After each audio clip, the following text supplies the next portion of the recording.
Hello बच्चा party, welcome back to the yet another session. और आज की क्लास में हम लोग प्रोबेबली पूरा प्रोबेबिलिटी खत्म कर देंगे। यस, प्रोबेबिलिटी चैप्टर खत्म करने की प्रोबेबिलिटी है आज। ठीक है, तो हम लोग क्वेश्चन से स्टार्ट करते हैं अगेन जहां से हम लोगों ने छोड़ दिया था। क्वेश्चन नंबर 17 से हम लोगों को कंटिन्यू करना है यहाँ पर। तो चलो देखते हैं।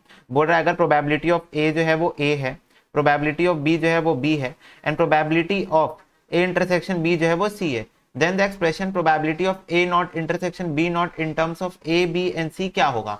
मतलब आपसे क्वेश्चन पूछ रहा है probability of A not intersection probability of B not, ये आपसे पूछ रहा है। मतलब ए नहीं होगा और बी नहीं होगा, उसकी प्रोबेबिलिटी आपकी क्या होगी। तो पहले मेरे को ये बताओ, सबसे पहले नेक्स्ट पेज में करते हैं हम लोग इसको। प्रोबेबिलिटी ऑफ ए है, प्रोबेबिलिटी ऑफ बी बी है, and probability of A intersection B yes ये सी है। ठीक है, अब समझो इस बात को, A not intersection B not मैं तुम लोगों को दिखाना चाहता हूं ताकि तुम लोगों को क्लियर अंडरस्टैंडिंग हो थ्रू अ वेन डायग्राम। ये देखो, मेरे को क्वेश्चन ने बोला है ए नॉट इंटरसेक्शन बी नॉट, मतलब ऐसा रीजन जो ए में नहीं है। ये देखो, ऐसा रीजन जो ए में नहीं है वो ये है, ये पूरा रीजन है जो ए में नहीं है। ठीक है, हाँ भैया। अब ऐसा रीजन जो बी में नहीं है, बी नॉट, तो ऐसा रीजन जो बी में नहीं है वो ये है।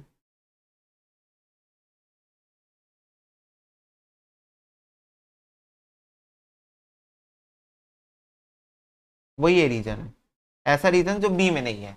तो देखो कौन सा कॉमन रीजन आया है ऐसा जो ए नॉट इंटरसेक्शन बी नॉट में है। मतलब ए नॉट और बी नॉट कहां पर इंटरसेक्ट कर रहे हैं। तो ये देखो, ये वो रीजन है, ये वाला वो पूरा रीजन है जहां पर ए नॉट और बी नॉट इंटरसेक्ट कर रहे हैं। क्या आपको दिख रहा है? यस। तो अगर आप देखोगे ये आपका पूरा सैंपल स्पेस होता है, ये आपका पूरा सैंपल स्पेस होता है। अगर इस पूरे सैंपल स्पेस में से मैं ए बी और ए इंटरसेक्शन बी जो इसके बीच में पड़ा है, जो पोर्शन इसके बीच में पड़ा है, ये पोर्शन को मैं हटा दूं तो मेरे को A not intersection B not मिल जाएगा। Are you getting my point? Yes भैया। क्या मिल जाएगा? ये पूरा रीजन मिल जाएगा। क्यों? क्योंकि यहां पर ए है, यहां पर बी है। इसको ऐसे समझो, इसको ऐसे समझो कि मेरे को ये वाला पूरा रीजन चाहिए है, मेरे को ये वाला पूरा रीजन चाहिए है। और ये जैसे ये पूरा रीजन मेरे को मिल जाएगा, यहां पर क्या क्या है, यहां पर ए है, यहां पर ए इंटरसेक्शन बी है, और यहां पर बी है। तीन चीजें यहां पर। अगर मेरे को ये तीनों चीज मिल गई तो मैं इसको 1 से माइनस करूंगा तो मुझे मेरा आंसर मिल जाएगा। ठीक है, पर प्रोवाइडेड मेरे को ये पूरा रीजन चाहिए। तो अब मेरे को एक बात बताओ, फटाफट से बताना। अगर मैं probability of A plus probability of B करता हूं, ठीक है, मेरे को ए यूनियन बी चाहिए। दिख रहा है तुम लोग को, ये पूरा रीजन ए यूनियन बी है। आ रही बात समझ में? ये पूरा रीजन क्या है? ए यूनियन बी है। तो मेरे को ए यूनियन बी चाहिए। तो probability of A union B क्या होता है? Probability of A plus probability of B minus probability of A intersection B होता है। ठीक है, तो ये हो जाएगा A plus B minus C हो जाएगा। तो ये आ गया probability of A union B. अब पूरे सैंपल स्पेस में से, पूरा जो ये सैंपल स्पेस है उसमें से अगर मैं ये ए यूनियन बी को माइनस कर दूं तो मेरे को ये वाला रीजन मिल जाएगा जो मेरे को चाहिए है। ठीक है, तो अगर मेरे को निकालना है probability of A not intersection B not, तो मैं क्या करूंगा, 1 minus A plus B minus C करूंगा। तो ये हो जाएगा 1 minus A minus B plus C. ये मेरा आंसर हो जाएगा, probability of A not intersection B not. तो ये कौन सा ऑप्शन है? D is my answer. Clear है सबको? यस भैया। तो इसको कृपया करके नोट डाउन कर लें आप लोग ये, और वेन डायग्राम के साथ नोट डाउन करना, क्योंकि वेन डायग्राम के साथ अंडरस्टैंडिंग ज्यादा क्लियर बैठती है।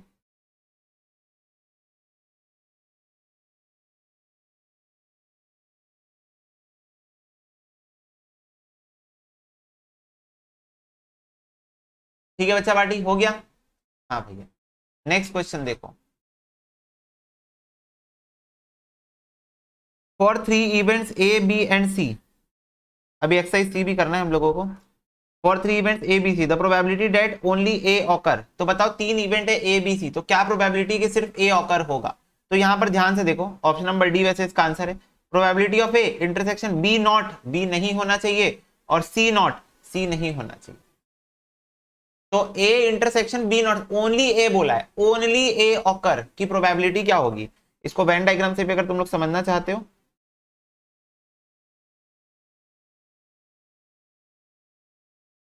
ये देखो ओनली ए ऑकर बोला, मतलब सिर्फ ए आना चाहिए, बी सी का एक डॉट भी नहीं आना चाहिए। तो मेरे को क्या चाहिए, मेरे को बी नॉट चाहिए, ये देखो ये ए है, ये बी है, ये सी है। मेरे को क्या चाहिए, मेरे को बी नॉट वाला रीजन चाहिए है, उसके अलावा मेरे को सी नॉट वाला रीजन चाहिए है। तो ये कौन सा रीजन हुआ, ये हुआ इसके बाहर का पूरा रीजन ले लो, इसके बाहर का, ये देखो ये सी नॉट रीजन ये हो गया पूरा, और बी नॉट रीजन ये हो गया पूरा, ये पूरा रीजन बी नॉट हो गया। अब देखो ध्यान से, बी नॉट सी नॉट का कॉमन रीजन क्या आ रहा है, सी को पूरा छोड़ दो, बी को पूरा छोड़ दो, उसको छोड़ के बाहर का पूरा रीजन कौन सा रीजन आ रहा है, बी नॉट सी नॉट को छोड़ के जो भी रीजन आ रहा है बाहर का वो अपना कॉमन रीजन है। अब इससे मेरे को इंटरसेक्ट कराना है ए को, तो जब मैं ए को इंटरसेक्ट कराऊंगा बाहर के रीजन से तो सिर्फ ये वाला पोर्शन आएगा। जब मैं ए को इंटरसेक्ट कराऊंगा बी नॉट और सी नॉट को छोड़ के वाले रीजन से तो सिर्फ ये वाला रीजन आएगा। तो यही मेरा आंसर है, क्योंकि क्वेश्चन ने बोला था what is the probability of only A occur, मतलब सिर्फ ए आना चाहिए, बी और सी नहीं आना चाहिए। प्रोबेबिलिटी ऑफ ए ऑकर नहीं बोला था, ओनली ए बोला था, तो बी सी नहीं आना चाहिए, तो सबसे डी आंसर हो जाएगा। ठीक है, ये तुम लोग वेन डायग्राम से ज्यादा बेटर अंडरस्टूड कर सकते हो। ठीक है, चलो नेक्स्ट क्वेश्चन देखो। It is given that a family of 2 children has a girl, what is the probability that the other child is also a girl। तो बोल रहा है एक, ये आपको गिवन है, ये आपको गिवन है कि फैमिली ऑफ 2 चिल्ड्रंस में गर्ल है, मतलब एक फैमिली है उसमें 2 बच्चों में से एक लड़की है, श्योर शॉर्ट ये आपको क्वेश्चन ने बता दिया है। ठीक है, what is the probability that the other child is also girl, तो क्या प्रोबेबिलिटी कि दूसरा बच्चा भी लड़की ही होगी। तो पहली बात तो जब घर में 2 बच्चे हैं तो या तो वो गर्ल गर्ल हो सकती है, तो गर्ल बॉय हो सकते हैं, तो बॉय गर्ल हो सकती है। ठीक है, एक लड़की तो है घर में, इतना पता है। दूसरे केस में दूसरी भी लड़की हो सकती है, दूसरा लड़का हो सकता है, या पहला लड़का हो सकता है, ऐसा भी तो हो सकता है, पहला दूसरा हो सकता है ना। हाँ, तो ये ऐसा हो सकता है कि पहली लड़की दूसरा लड़का हो जाए, या पहला लड़का दूसरी लड़की हुई हो, 2 बच्चे हैं, कैसा भी कॉम्बिनेशन बना हो सकता है। ठीक है, पर एक गर्ल होनी चाहिए, तो देख लो हर केस में एक गर्ल तो है ही है, क्योंकि क्वेश्चन ने बोला है द हैज अ गर्ल, एक लड़की है ही अपने पास। तो चलो अब दूसरा जो बेबी होगा वो गर्ल होनी चाहिए, उसकी क्या प्रोबेबिलिटी है, तो फटाफट से बताओ मेरे को। यहां पर अपने पास टोटल नंबर ऑफ आउटकम्स कितने हैं, 3 है, कि एक लड़की होगी, टोटल नंबर ऑफ आउटकम 3 है, और फेवरेबल आउटकम कितना है, ओनली 1। फेवरेबल आउटकम कितना है, ओनली 1। ओनली एक ही केस में ऐसा हो सकता है कि एक लड़की है तो दूसरी भी लड़की ही होगी, नहीं तो बाकी ये दोनों केस में लड़का होने वाला है। तो इसका आंसर हो जाएगा 1/3, सी आंसर है। ठीक है, 1/3 पॉसिबल आउटकम 3 है। क्या है पॉसिबल आउटकम, कि 2 बच्चों की फैमिली में 2 बच्चे हैं जिसमें से एक लड़की है। ठीक है, ऐसा क्वेश्चन ने बोल दिया कि एक लड़की है। ठीक है, तो हमने तीनों भी केस में देखो एक एक एक लड़की ली थी। क्लियर हो गया, ठीक है बच्चों, क्लियर है। हाँ भैया, नेक्स्ट क्वेश्चन देखो। 2 coins are tossed simultaneously, what is the probability that the second coin would show a tail given that the first coin has shown a head। तो बोल रहा है 2 कॉइन में साइमल्टेनियसली टॉस कर रहा हूं, तो क्या प्रोबेबिलिटी है, what is the probability that the second coin would show a tail. तो 2 कॉइन टॉस करने की प्रोबेबिलिटी बताओ पहले, head head, tail tail, head tail, tail head. अब क्वेश्चन ने ये बोल दिया साफ साफ first coin has shown a head, तो पहला कॉइन हेड शो कर दिया वाले कौन से केसेस है, ये है और ये है। 2 केसेस है जिसमें पहला कॉइन हेड शो कर चुका है ऑलरेडी, तो मेरे पास सिर्फ पॉसिबल मेरे टोटल आउटकम सिर्फ यही दोनों है, तो अपॉन में 2 लिख दो, क्योंकि क्वेश्चन ने बता दिया कि पहला कॉइन ने हेड शो कर दिया है। ठीक है, तो क्या प्रोबेबिलिटी है that second coin would show a tail. तो भाई सेकंड कॉइन कहां, 2 मेरे पास जो पॉसिबल आउटकम है 2, हेड हेड और हेड टेल, उसमें से कौन से केस में दूसरा कॉइन जो है वो टेल शो कर रहा है, तो एक केस में शो कर रहा है, तो 1/2 यानी 0.5 इज द आंसर, ए इसका आंसर होगा। ठीक है, नेक्स्ट देखो। If a random variable x assume कर रहा है वैल्यू 0, 1 और 2, प्रोबेबिलिटी है ये, तो एक्सपेक्टेड वैल्यू क्या होगी, वेरी इजी। एक्सपेक्टेड वैल्यू का फॉर्मूला क्या है, एक्स इंटू प्रोबेबिलिटी करो और सबको प्लस करते जाओ।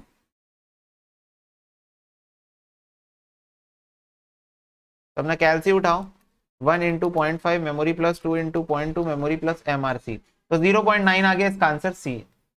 ठीक है, ये तो 0 ही हो जाएगा, इसका आंसर सी है। चलो नेक्स्ट 21।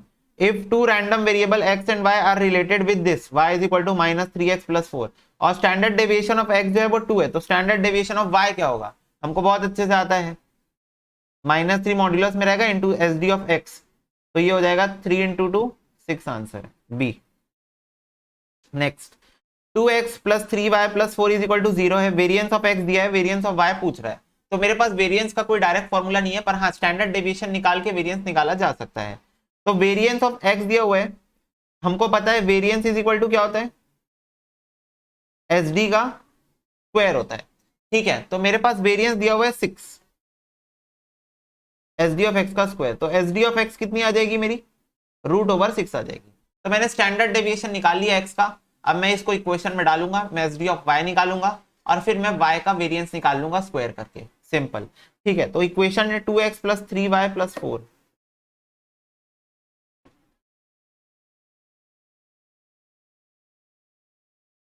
ठीक है, एस डी ऑफ एक्स क्या है, √6 है। ठीक है, तो यहाँ x की वैल्यू में डाल देता हूँ डायरेक्टली, क्या वो करना, अच्छा रुको एक सेकेंड, नहीं एस डी निकालने बोला है ना, it is only affected by scale. तो सबसे पहले y इज इक्वल टू मेरे को निकालना पड़ेगा, क्योंकि मुझे किसका फाइंड आउट करना है, y का फाइंड आउट करना है। तो y इज इक्वल टू मैं निकाल लेता हूँ, y इज इक्वल टू हो जाएगा -2x -4/3 तो इससे मेरे को मतलब है, इससे मेरे को स्केल से बस मतलब है, वो भी मॉड्यूलस में जाएगा। तो ये हो गया -2/3 इंटू √6। ठीक है, ऐसे ही करते थे ना, हाँ, तो ये हो जाएगा 2/3 इंटू √6, तो 2√6/3 ये हो गया मेरा S D of Y.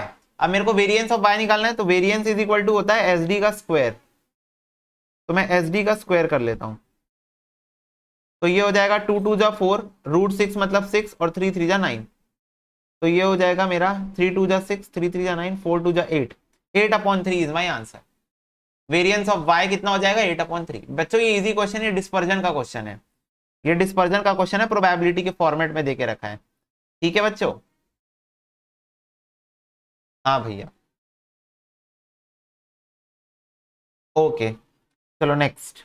Next question देखो, क्वेश्चन नंबर सेट सी का question number 1, what is the probability that a leap year selected at random would contain 53 Saturday. तो बोल रहा है लीप ईयर हम ले रहे हैं, तो क्या प्रोबेबिलिटी है कि उसमें 53 सैटरडे होंगे। ठीक है, 53 सैटरडे, तो मेरे को एक बात बताओ पहले, क्या 52 वीक श्योर शॉट हर साल में होते ही हैं, 52 वीक्स तो होते ही है ना। हाँ भैया 52 वीक्स तो होते ही, जैसे भाई करो ना, 365 को डिवाइड करो 7 से, तो आपका 52.14 आएगा। तो 52 कंप्लीट वीक्स तो हमारे पास होते ही होते हैं, या फिर तुम ऐसे करो 52 वीक्स इंटू 7, तो 364 डेज, 364 डेज से अपना 52 वीक्स बनता है, जो कि हमारे हर साल होते ही होते हैं। अब बचा 365th डे, लेकिन लीप ईयर में 2 दिन होते हैं एक्स्ट्रा अपने पास, लीप ईयर में अपने पास 364 + 2 366 डेज होते हैं। तो क्वेश्चन ये पूछ रहा है आपसे, क्या प्रोबेबिलिटी है, क्या प्रोबेबिलिटी है कि आपके पास 53 सैटरडेज आएंगे। तो बेटा मेरे पास तो 2 दिन एक्स्ट्रा बच रहे, 52 सैटरडे तो आ गए, 52 weeks is equal to 52 Saturdays, ये तो मेरे पास आ गए। अब मेरे पास 2 दिन एक्स्ट्रा बच रहे, 365th डे और 366th डे। अब ये जो 2 दिन एक्स्ट्रा, ये 2 दिन क्या क्या हो सकता है, ये 2 दिन मंडे ट्यूसडे हो सकता है, ट्यूसडे वेडनेसडे हो सकता है, वेडनेसडे थर्सडे हो सकता है, थर्सडे फ्राइडे हो सकता है, फ्राइडे सैटरडे हो सकता है, सैटरडे संडे हो सकता है, संडे मंडे हो सकता है, कुछ भी हो सकता है। ये 2 कॉम्बो से कुछ भी हो सकता है, डिपेंड करता है ना साल के स्टार्टिंग में कौन सा दिन था, डिपेंड करता है। पर ये कॉम्बिनेशंस में से कोई भी कॉम्बिनेशन अपना आंसर हो सकता है। मेरे को क्वेश्चन ने बोला है आप बताओ कि 53 सैटरडे के क्या वो हो सकती है प्रोबेबिलिटी। तो 52 सैटरडे तो ऊपर हो गए, यहाँ पर 53 सैटरडे या तो फ्राइडे सैटरडे के कॉम्बो में एक सैटरडे आ रहा है, या तो सैटरडे संडे अगर हुआ, ये जो 2 दिन है एक्स्ट्रा 2 दिन है, अगर ये फ्राइडे सैटरडे हुआ तब एक सैटरडे आएगा, और अगर सैटरडे संडे हुआ तब एक सैटरडे आएगा। ठीक है, तो मेरे पास पॉसिबल आउटकम है टोटल 7 और फेवरेबल आउटकम है टोटल 2, तो प्रोबेबिलिटी हो जाएगी 2/7। 7 वो 2 दिन का जो कॉम्बिनेशन है वो 7 डिफरेंट तरीके से हो सकता है, तो ये पॉसिबल आउटकम्स हो गए। और जो मेरे पास 2 दिन का कॉम्बो हुआ, ठीक है, ये 2 दिन, ये और ये, इसके अंदर सैटरडे है, तो ये मेरा फेवरेबल आउटकम हो गया। तो favourable outcome upon total outcome, ठीक है, 2/7। ठीक है, बस दिमाग से करना था इसको, favourable outcome upon total outcome. Favourable outcome 2 Friday Saturday और सैटरडे संडे, और total outcome Monday Tuesday Tuesday Wednesday Wednesday Thursday, ऐसे करके 7 तरीके से हो सकता है। ठीक है, next if an unbiased coin is tossed 3 times what is the probability of getting more than 1 head. तो क्या प्रोबेबिलिटी कि एक हेड से ज्यादा आएगा। अनबायस्ड कॉइन टॉइस थ्राइस, 3 बार टॉस करने हैं हम लोगों को। तो head head, head tail, tail head, tail tail, head head, head tail, tail head, tail tail. इसमें सब में टेल लगा दो, इसमें सब में हेड लगा दो। ठीक है, तो क्या probability of getting more than 1 head, एक से ज्यादा हेड आनी चाहिए, इसकी क्या प्रोबेबिलिटी है। चलो देखते हैं, एक से ज्यादा हेड, एक से ज्यादा हेड, एक से ज्यादा हेड, एक से ज्यादा हेड। 4 है, फेवरेबल आउटकम 4 है और टोटल आउटकम 8 है, तो ये हो गया 1/2। सी आंसर है। क्लियर है सबको, इजी था। मोर देन 1 हेड बोला था तो 2 हेड और 3 हेड को पकड़ लो। ठीक है बच्चों, यस। नेक्स्ट देखो, बोल रहा है if 2 unbiased dice are rolled, बोल रहा है 2 अनबायस्ड डाइस को हम रोल करने वाले हैं, तो what is the probability of getting point either 6, sorry neither 6 nor 9। मतलब पॉइंट में 6 और 9 दोनों नहीं आना चाहिए। दोनों डाइस, जब आप 2 डाइस थ्रो करोगे और दोनों डाइस के ऊपर जो नंबर आएगा वो नंबर को जब हम लोग प्लस करेंगे तो 6 भी नहीं आना चाहिए और 9 भी नहीं आना चाहिए। उसकी क्या प्रोबेबिलिटी है। तो एक काम करता हूं, मैं प्रोबेबिलिटी निकाल लेता हूं कि जब 6 और 9 आएगा, जब 6 और 9 आएगा मैं उसकी प्रोबेबिलिटी निकाल लेता हूँ, फिर उसको मैं 1 से माइनस कर दूंगा, फिर उसको मैं 1 से क्या कर दूंगा, माइनस कर दूंगा। तो ये देखो मेरे पास सैंपल स्पेस तो यहाँ बना हुआ है जो हम लोग स्टार्टिंग से यूज कर रहे हैं। तो देखो कहाँ कहाँ पर 6 और 9 आ रहा है, मैं सर्कल बनाते जाता हूँ इसको। 6 6 6 9 6 9 6 9 9। तो देखो कितने कितने ऐसे आउटकम है जहां पर टोटल करने से 6 या फिर 9 आ रहा है। तो 1 2 3 4 5 6 7 8 9, 9 ऐसे आउटकम्स है जहां पर टोटल करने से 6 और 9 आ रहा है। तो मैं क्या करूंगा, 9/36, अब इसको 1 से माइनस कर दूंगा। क्यों, क्योंकि मेरे को नहीं चाहिए, मेरे को क्वेश्चन बोला है नीदर 6 नॉर 9, तो मैं वो आउटकम निकालूंगा जहां पर 6 और 9 नहीं आ रहे। तो बस 1 से माइनस कर दो इसको, तो ये कितना हो जाएगा मेरा, 9/36 - 1, 0.75 आंसर है। ठीक है बच्चों, इसको नोट कर लो। चलो बच्चों नेक्स्ट क्वेश्चन देखो। नेक्स्ट क्वेश्चन बोल रहा है what is the probability that 4 children selected at random would have different birthdays. तो बोल रहा है क्या प्रोबेबिलिटी कि अगर आप 4 बच्चों को सिलेक्ट कर रहे हो तो उन लोगों के साल में अलग अलग दिन बर्थडे आ रहे होंगे।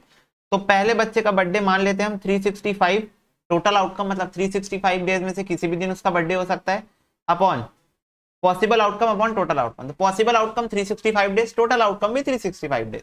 365 डेज में से 365 डेज में कभी भी उसका बर्थडे हो सकता है, बट अब एक दिन रिजर्व हो गया, तो दूसरे बच्चे का बर्थडे आएगा 364th डे में, और टोटल आउटकम तो अभी भी 365 ही है। फिर तीसरे बर्थडे का बच्चे का बर्थडे आएगा 363 डेट में, इस और टोटल आउटकम 365 ही है। और फिर चौथे बच्चे का आएगा 362 डे में, और टोटल आउटकम अभी 365 है। मतलब हमारे पास साल में 365 डेज है, पर पहला बच्चा 365 में से कोई भी दिन ले सकता है, कोई भी एक दिन उठा लेगा। अब जैसे मान लो उसने रैंडमली कोई भी एक दिन में पैदा हो गया वो, तो अब वो एक दिन नेक्स्ट में से कोई भी बच्चा नहीं ले सकता। क्यों, क्योंकि क्वेश्चन ने बोला है कि चारों बच्चे के बर्थडेज अलग अलग दिन पे आने चाहिए। तो इसीलिए एक दिन इसने रिजर्व कर लिया, तो अब इसके पास सिर्फ 364 डेज बचे। फिर एक दिन इसने रिजर्व कर लिया तो इसके पास सिर्फ 363 डेज बचे, और एक दिन फिर इसने भी रिजर्व कर लिया तो इसके पास सिर्फ 362 डेज बचे, और टोटल आउटकम तो हर बार 365।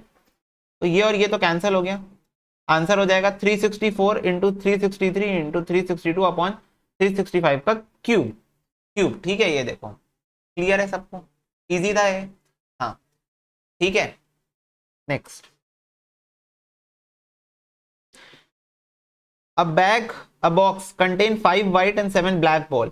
Two successive drawings of 3 balls are made with replacement, without replacement. The probability that the first draw would produce white ball and the second draw would produce black ball respectively. तो क्या बोल रहा है question, एक box है उसके अंदर 5 मेरे पास व्हाइट बॉल है, 7 मेरे पास ब्लैक बॉल है।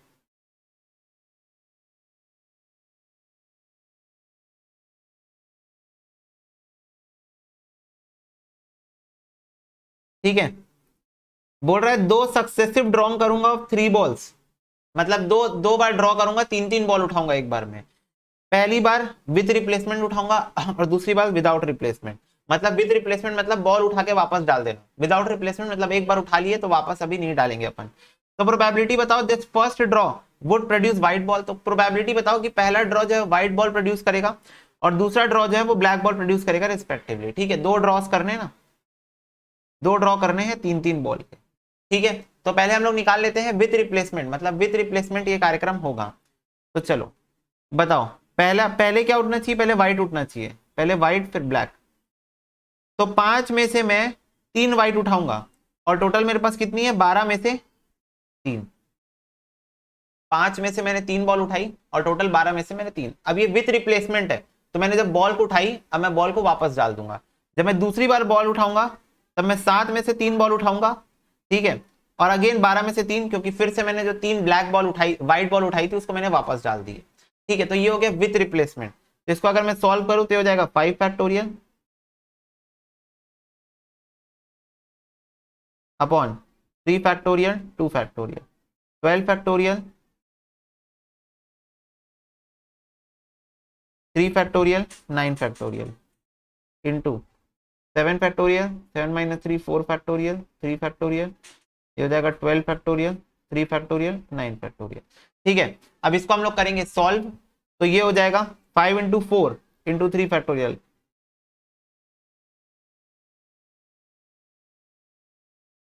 ये हो जाएगा 12 into 11 into 10, 11 into 10 divided by 3 टू जा 6। तो ये हो जाएगा 220 ऊपर 7 इंटू 6 इंटू 5 डिवाइडेड बाय 6। तो ये हो जाएगा 35, 2 टू जा 4। तो ये हो गया 10 इंटू 35 अपॉन 220 का स्क्वायर। तो ये हो गया 350 48 400, जीरो जीरो कैंसिल हो गया। तो ये हो जाएगा 968 और 5 7 जा 35। तो 7 अपॉन 5 की टेबल से मैंने इसको काटा है, तो ये हो गया 968 नीचे और ऊपर 7। तो ये हो गया विथ रिप्लेसमेंट का केस। कौन सा केस हो गया, विथ रिप्लेसमेंट। तो बस ऑब्वियसली डी आंसर होगा, फिर मैं दूसरा तो चेक ही नहीं करूंगा, डी आंसर होगा। 7 अपॉन 968 आ गया। तो ठीक है, आया ना बात समझ में। क्वेश्चन बोला था दो सक्सेसिव ड्रॉन्स करने हैं, तीन तीन बॉल उठाना है। तो पहली बार जब तीन बॉल उठाओगे तो व्हाइट आना चाहिए। तो ये देखो 5C3, क्योंकि मेरे पास 5 व्हाइट बॉल है, upon total outcome, total 12 ball है, 12 में से तीन बॉल उठा रहा हूं। फिर जब दूसरी बार उठाओगे तो ब्लैक आनी चाहिए 7C3, क्योंकि मेरे पास 7 ब्लैक है, और टोटल 12C3 विथ रिप्लेसमेंट है। ठीक है, अगर विदाउट रिप्लेसमेंट का ही केस बोलता, क्वेश्चन बोलता भाई विदाउट रिप्लेसमेंट से ही सॉल्व करो, विथ रिप्लेसमेंट का कोई सीन ही नहीं रहता, तब फिर क्या करते, तब 5C3 उठाते, 12C3 उठाते, इंटू 7C3 उठाते। लेकिन जब नीचे वहां पर आप पॉसिबल टोटल आउटकम बना रहे होते, जब यहां पर आप टोटल आउटकम बना रहे होते, तब ये चीज ध्यान में रखते कि मेरे पास जो टोटल 12 बॉल्स थी उसमें से तीन बॉल निकल चुकी है, तो मेरे पास सिर्फ 9C3 यानी कि सिर्फ 9 बॉल्स बची हैं। क्योंकि अब विदाउट रिप्लेसमेंट है तो बॉल मैंने वापस बॉक्स में नहीं डाली होगी, तो अब मेरे पास 12 में से तीन बॉल निकल के सिर्फ 9 बॉल बची हुई है। तो जब तुम इसको सॉल्व करते तो ऊपर तो ये कितना आएगा, 10 अपॉन 220 आएगा, इधर 35 भी आएगा, 9C3 हो जाएगा 9 factorial, 9 into 8 into 7 divided by 6। तो ये हो जाएगा 84। जब इसको हम लोग सॉल्व करेंगे हो जाएगा 350 अपॉन 18,480, जीरो जीरो कैंसिल हो गया। तो ये हो जाएगा 35 अपॉन 1848। किसी की टेबल से कट रहा है ये, इसकी टेबल से कटेगा। एक मिनट, कुछ गलत हुआ क्या, 9 into 7, sorry 9 into 8 into 7 divided by 2 6, 84 into 220, 18,480। नहीं ये सही है।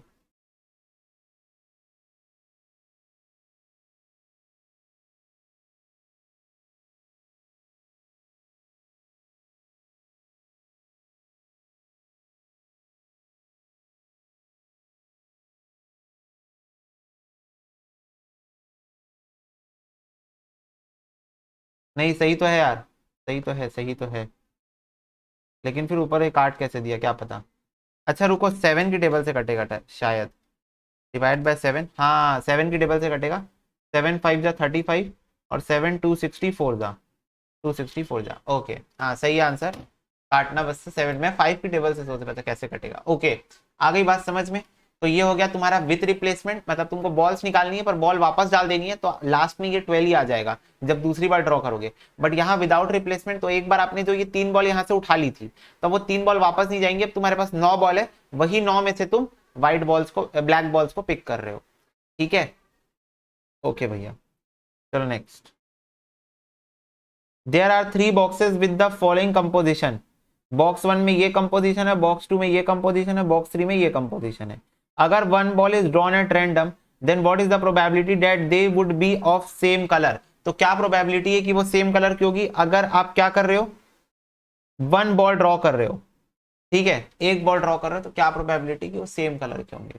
तो मेरे को एक बात बताओ, 5 रेड है, 4 रेड है और 3 रेड है, ठीक है। आप बताओ अगर पहले बॉक्स में से आप रेड बॉल पिक करोगे और दूसरे से भी रेड और तीसरे से भी रेड, क्योंकि क्वेश्चन ने बोला है सेम कलर होनी चाहिए, तो क्या प्रोबेबिलिटीज बनेगी?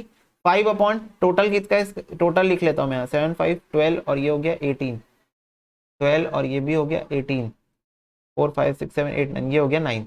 तो 5 अपॉन 18 होगा प्रोबेबिलिटी कि आप रेड पिक कर रहे हो। रुको मैं, मेरे ख्याल से नेक्स्ट पेज में लिखना चाहिए मेरे को।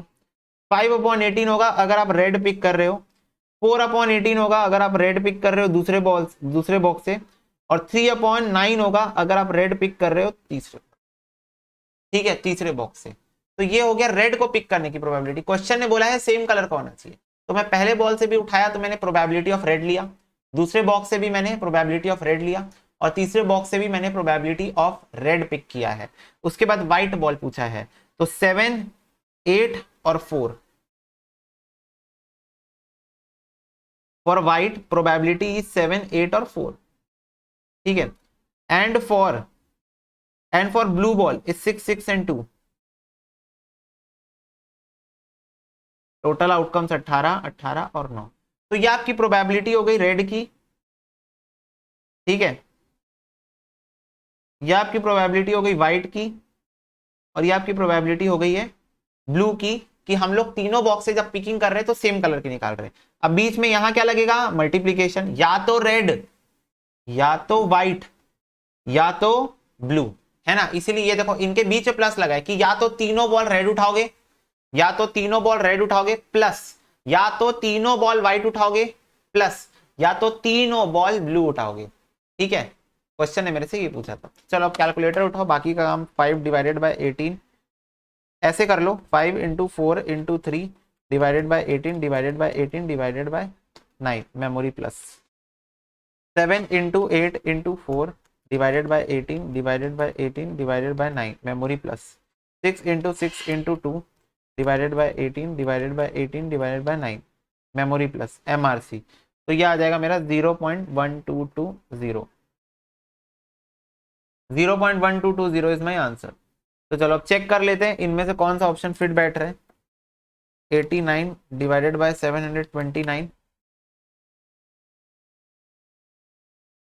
Okay option number A he answer है। इसका आंसर भी आ रहा है 0 पॉइंट, तो मिटा देता हूँ, इसका भी वैल्यू है 0.1220 और हमारा भी वही आ रहा है, ठीक है। तो ये एकदम बेसिक सा क्वेश्चन था, ठीक है। क्वेश्चन को समझ गए होगे तुम लोग कि मेरे को एक बॉल रैंडमली ड्रॉ करना है, तो क्या प्रोबेबिलिटी है, हर बॉक्स से एक एक बॉल मेरे को रैंडमली ड्रॉ करना है, क्या प्रोबेबिलिटी कि तीनों का कलर सेम आएगा। तो तीनों का कलर सेम, रेड की प्रोबेबिलिटी, तीनों का कलर सेम, व्हाइट की प्रोबेबिलिटी, तीनों का कलर सेम, ब्लू की प्रोबेबिलिटी, और बीच में प्लस प्लस का साइन है, क्योंकि या तो तीनों रेड आएगी, या तो तीनों व्हाइट आएगी, या तो तीनों ब्लू आएगी, बस खत्म बात। Next, a number is selected at random from the first 1000 natural number.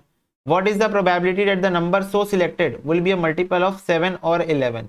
तो बोल रहा है एक नंबर को मैं सिलेक्ट कर रहा हूं रैंडमली फ्रॉम 1000 नेचुरल नंबर्स, तो क्या प्रोबेबिलिटी होगी कि नंबर जो सिलेक्ट किए हैं वो मल्टीपल है 7 और 11 का। 1000 के अंदर मुझे ये बताओ वो नंबर जो 7 से मल्टीपल है, वो नंबर जो 11 से मल्टीपल है, और वो नंबर जो 7 एंड 11 दोनों से मल्टीपल है। कैसे पता लगाओगे? बस 7 की टेबल पढ़ना है 1000 तक, 11 की टेबल पढ़ना है 1000 तक, और 7 और 11 इंटू करके 77 की टेबल पढ़ना है 1000 तक। ये वाली बात मैंने एपीजीपी में बताई थी, याद है कि अगर आपको 7 एंड 11 दोनों से कॉमन नंबर जो मल्टीपल होते हैं वो कैसे निकाल सकते हो? वो आप 7 इंटू 11 करके जो नंबर आएगा उसकी टेबल पढ़ के निकाल सकते हो। चलो, तो मेरे को एक बात बताओ, इतना लंबा करने से बेटर है हम लोग डायरेक्टली रैंडमली करके देखते हैं। 7 इंटू 40 किया मैंने, 280 आ रहा है, बहुत दूर है अभी। 7 इंटू मैं करता हूँ 150 करता हूँ, तो ये देखो 1050, बस थोड़ा सा पीछे आओ, थोड़ा सा पीछे आओ। 7 इंटू 145 करके देखते हैं, 1015। तो 7, आई थिंक 7 इंटू 143 करेंगे, नहीं 7 इंटू 142, यस 994। तो 7 इंटू 142 यानी कि ये कितना आ रहा है पता है? 994 आ रहा है। यानी कि 1000 के अंडर में, 1000 के अंडर में 7 की जो टेबल है वो 142 तक है, जो 1000 के अंडर में, यानी कि 142 ऐसे नंबर है जो 7 से मल्टीपल है 1000 के अंदर। इसको आप एपीजीपी से भी वैसे निकाल सकते थे। If you want you can find it out with APGP as well, ठीक है। और एपीजीपी से कैसे निकालते थे? 1000 के जस्ट पहले ऐसा कौन सा नंबर है जो 7 से मल्टीपल है? 994। तो एल हो गया कितना? 994। एन बाय 2, ए प्लस एल का अपन फॉर्मूला लगाते थे, ठीक है। तो ये है मेरा 994। तो नंबर ऑफ टर्म्स मेरे को नहीं पता, ए क्या है 7, एल क्या है 994। तो ये हो जाएगा, नहीं एक्चुअल में यहाँ नहीं निकल सकता है, 994 गलत है, नहीं इस फॉर्मूले से नहीं निकल सकता, काम बढ़ जाएगा बेसिकली। कैलकुलेटर से करोगे तो इजी पड़ेगा, इससे काम बढ़ जाएगा। एन बाय 2 ए प्लस एल का फॉर्मूला लगा सकते हो, पर इससे काम बढ़ जाएगा, तो उससे बेटर है कि हम लोग नॉर्मल तरीके से करें, ठीक है। ओके, तो 142 नंबर है जो 7 से मल्टीपल है, 142। एन इज इक्वल टू कितना हो गया? 142। ऐसे 11 का निकाल लेते हैं, 11 इंटू रैंडमली करके देखता हूं मैं, 100 तो 1100 आ जाएगा।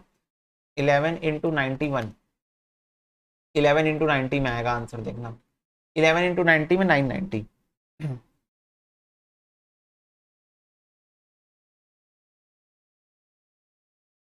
990। तो n कितना है? 90। तो 90 ऐसे नंबर है जो 11 से मल्टीपल है, 11 की टेबल में आते हैं 1000 से पहले। अब 7 एंड 11 मतलब 7 इंटू 11, तो ये हो गया 77। 77 plus is equal to 15 minus 3, 12। 12 ऐसे नंबर है जो 7 और 11 दोनों की टेबल में आते हैं। 12 ऐसे नंबर है जो 7 11 दोनों की टेबल में आते हैं। करके देख लो, 77 इंटू 12, तो ये 924 पे रुक जाएगा। प्लस 77 करोगे तो फिर 1000 क्रॉस हो जाएगा, ठीक है। तो कैन आई से number of terms in 7 142, number of terms 11 90, and number of terms 7 intersection 11 12 है। हाँ, मेरे से क्वेश्चन क्या पूछा है? मेरे से क्वेश्चन पूछा है क्या प्रोबेबिलिटी है कि जो नंबर सिलेक्ट होगा वुल बी अ मल्टीपल ऑफ 7 और 11, और एंड नहीं बोला है, और बोला मतलब या तो 7 से या तो 11 से, ठीक है। या तो 7 से होगा या तो 11 से, मतलब आपको या तो 7 वाला नंबर उठा लो या तो 11 वाला। तो इसके लिए आपको सिंपली क्या निकालना पड़ेगा? 7 यूनियन 11 निकालना पड़ेगा। तो ये हो जाएगा 142 प्लस 90 माइनस 12। तो ये हो गया 220। 220 ऐसे नंबर है जो 7 या 11 से क्या होते हैं? मल्टीप्लाई होते हैं, मतलब मल्टीपल है 1000 से पहले। तो प्रोबेबिलिटी क्या हो जाएगी?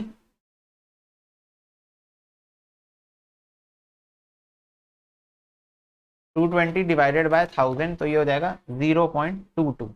तो 0.22 है क्या ऑप्शन में? है ना, सी आंसर है आपका 0.22। क्लियर है सबको? तो इसको नोट डाउन कर लो। सबसे पहले हमने क्या किया? ऐसे नंबर निकाले जो 7 से मल्टीपल है 1000 के पहले, फिर हमने ऐसे नंबर निकाले जो 11 से मल्टीपल है 1000 के पहले, फिर हमने 7 एंड 11 से मल्टीपल है जो नंबर वो निकाले, फिर हमने 7 यूनियन 11 निकाला कि क्वेश्चन ने और बोला था, एंड नहीं बोला था। एंड बोलते तो इंटरसेक्शन में गेम खत्म हो जाता, पर क्वेश्चन ने और बोला था या तो 7 या तो 11, तो हमने यूनियन निकाला उसका और उसकी प्रोबेबिलिटी फाइंड आउट कर ली। ये हो गया पॉसिबल आउटकम, ये हो गया टोटल आउटकम, ठीक है।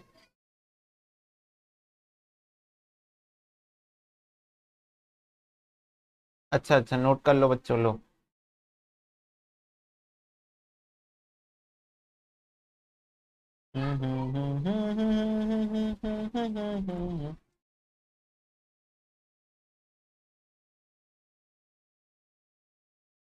हो गया। हाँ भैया। चलो नेक्स्ट नेक्स्ट क्वेश्चन करते हैं। एक बैग कंटेन 8 रेड और 5 white ball, two successive drones of 3 balls are made without replacement. The probability that the first draw will produce 3 white and the second 3 red ball. तो ये तो same question हो गया, same type का question हो गया। ठीक है, तो ये आपका जा रहा है होमवर्क पे। Homework next. There are two boxes containing 5 white and 6 blue ball, 3 white and 7 blue balls. If one of the box is selected at random and a ball is drawn from it, then the probability that the ball is blue.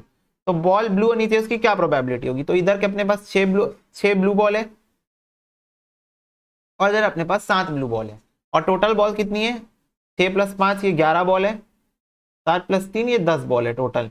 तो blue ball select होने की probability हो गई 6/11 और यहाँ पर blue ball select होने की प्रोबेबिलिटी हो गई 7/10। बट एक चीज को ध्यान में रखना है कि अपने पास यहाँ पर बॉक्सेस 2 हैं, तो 2 में से कोई एक बॉक्स सिलेक्ट करना है, उसकी प्रोबेबिलिटी भी लेनी पड़ेगी। मेरे को ये थोड़ी बोला है क्वेश्चन स्पेसिफिकली कि फर्स्ट बॉक्स से उठाऊंगा या सेकंड बॉक्स से उठाऊंगा। क्वेश्चन बोला है 2 बॉक्स है, अगर 1 box is selected at random, so what is the probability कि जो बॉल बाहर आएगा वो ब्लू होगा। तो 2 बॉक्स सिलेक्ट करने की प्रोबेबिलिटी होती है 1/2, 1/2।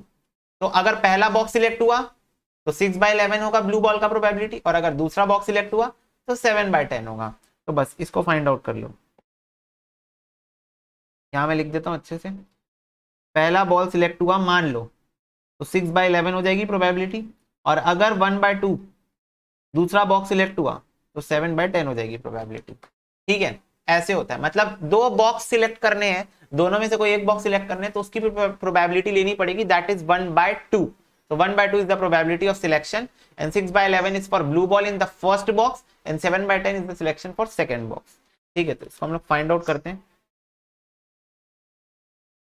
6/11/2 memory plus 1/2 into 7/10 memory plus MRC 0.6227, 0.6227। तो अब इसमें चेक कर लेते हैं कौन सा ऑप्शन फिट बैठ रहा है।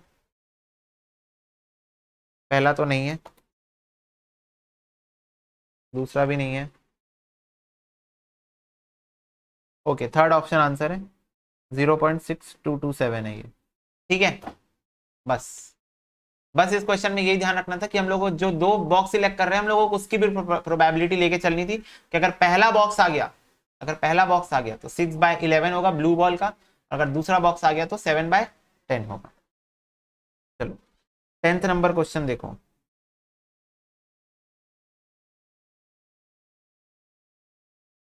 A problem in probability was given to 3 CA students A, B और C whose chances of solving it ये है। What is the probability that the problem would be solved? तो देखो क्वेश्चन क्या बोल रहा है कि प्रोबेबिलिटी है कि हम लोग एक क्वेश्चन दे रहे हैं सीए स्टूडेंट्स को, और वो लोग उसको सॉल्व कर लेंगे, उसकी प्रोबेबिलिटी हमने दे दी। यहाँ पर ए सॉल्व कर लेगा, बी सॉल्व कर लेगा, सी सॉल्व कर लेगा। तो आप प्रोबेबिलिटी बताओ कि वो क्वेश्चन सॉल्व हो जाए।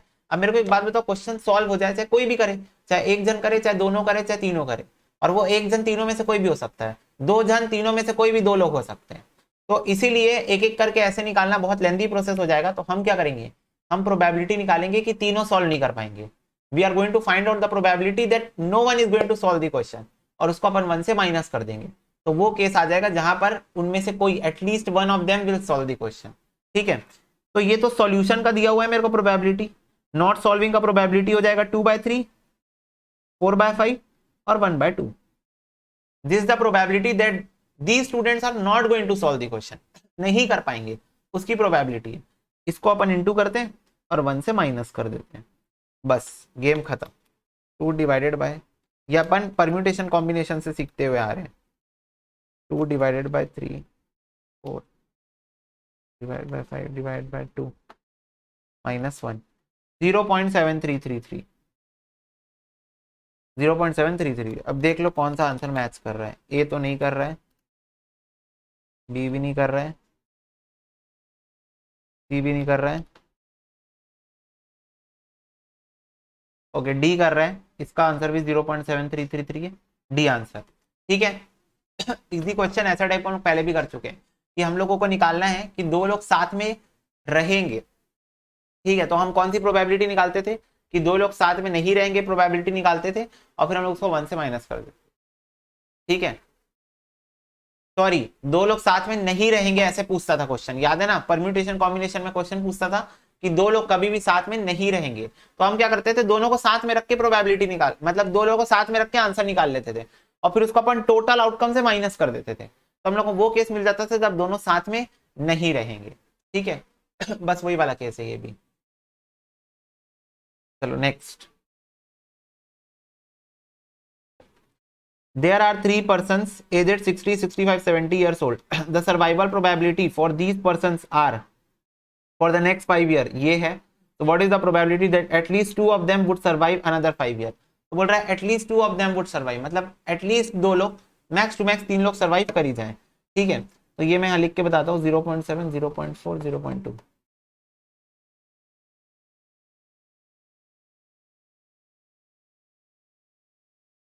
ठीक है तो ये मेरे को प्रोबेबिलिटी दी है कि वो लोग सर्वाइव कर जाएंगे, सर्वाइवर। तो मेरे को वो बताओ probability that they will survive, probability that they will not survive, automatically 0.3, 0.6 और 0.8 हो जाएगी। मेरे को क्वेश्चन ने क्या पूछा, what is the probability that at least two of them would survive for another 5 years, मतलब एटलीस्ट दो लोग करे सर्वाइव, ज्यादा से ज्यादा तीन भी कर सकते हैं तो बताओ, एक बार ये जिंदा रहेगा, एक बार ये जिंदा रहेगा, फिर एक बार ये जिंदा रहेगा, एक बार ये जिंदा रहेगा, फिर एक बार ये जिंदा रहेगा, ये जिंदा रहेगा, और फिर एक बार तीनों जिंदा रहेंगे, क्योंकि क्वेश्चन ने बोला है at least survive, survive, dead, survive, survive, dead, survive, survive, dead, all three survive, at least two of them बोला क्वेश्चन, तो बस हो गया। तो ये 0.7 into 0.4 into dead plus dead into 0.4 into 0.2 survival, survival plus survival into dead into survival plus survival into survival into survival. ठीक है, मैंने ऐसे किया, देखो सर, हाँ एक मिनट, मैंने ऐसे किया, ये देखो इसका सर्वाइवल लिया, इसका सर्वाइवल लिया, इसका डेड ले लिया, यहां पर मैं कट लगा देता हूँ, कट कट कट। ठीक है, फिर उसके बाद सेकंड केस में मैंने इसका डेड लिया, इसका सर्वाइवल लिया, इसका सर्वाइवल लिया, फिर थर्ड केस में मैंने इसका सर्वाइवल लिया, इसका डेड ले लिया और इसका सर्वाइवल लिया, और फोर्थ केस में तो मैंने सबका सर्वाइवल ले लिया। ठीक है, अब बस इसको हम लोगों को क्या करना है, solve. 0.7 into 0.4 into 0.8 memory plus 0.3 into 0.4 into 0.2 memory plus 0.7 into 0.6 into 0.2 memory plus 0.7 into 0.4 into 0.2 memory plus MRC 0.388, 0.388 is the answer, D answer है। ठीक है, इसको तुम लोग बना लो, सबसे इजी होगा अगर तुम लोग भी ऐसे ही एग्जाम में लिख के करो सॉल्व तो। ठीक है, राइट मतलब सर्वाइवल, क्रॉस मतलब dead, at least two of them बोला था, तो कोई भी दो लोग हो सकते हैं, तो तीन कॉम्बिनेशन बने, दो दो दो लोग के, और एक कॉम्बिनेशन बना जब तीनों सर्वाइव करेंगे, क्योंकि एटलीस्ट वर्ड का यूज हुआ था। ठीक है, ओके नेक्स्ट देखो, बोल रहा है टॉम स्पीक थ्रू 30% केस और Dick speak through 25% case, what is the probability that they would contradict each other. तो बोल रहा है क्या प्रोबेबिलिटी कि दोनों एक दूसरे से लड़ाई कर बैठेंगे, तो जब एक सच बोलेगा दूसरा झूठ बोलेगा, दूसरा सच बोलेगा पहला झूठ बोलेगा, तभी ना लड़ाई होगी, कॉन्ट्राडिक्शन का मतलब वही होता है। तो ये ट्रूथ बोलता है 0.30 केसेस में, परसेंट का मतलब ये होता है, और ये ट्रूथ बोलता है 0.25 केसेस में, तो जब ये ट्रूथ बोल रहा है इसको झूठ बोलवा दो 0.7, और जब ये ट्रूथ बोल रहा है इसको झूठ बोलवा दो 0.75। भाई सच की प्रोबेबिलिटी 0.25 है, तो 1 माइनस 0.25, तो झूठ हो जाएगा 0.75। वैसे ही यहां पर सच की प्रोबेबिलिटी 0.30 है, तो झूठ की प्रोबेबिलिटी 0.7 हो जाएगी। 0.3 into 0.75 memory plus 0.25 into 0.7 memory plus MRC 0.4 आ जाएगा, बी आंसर है।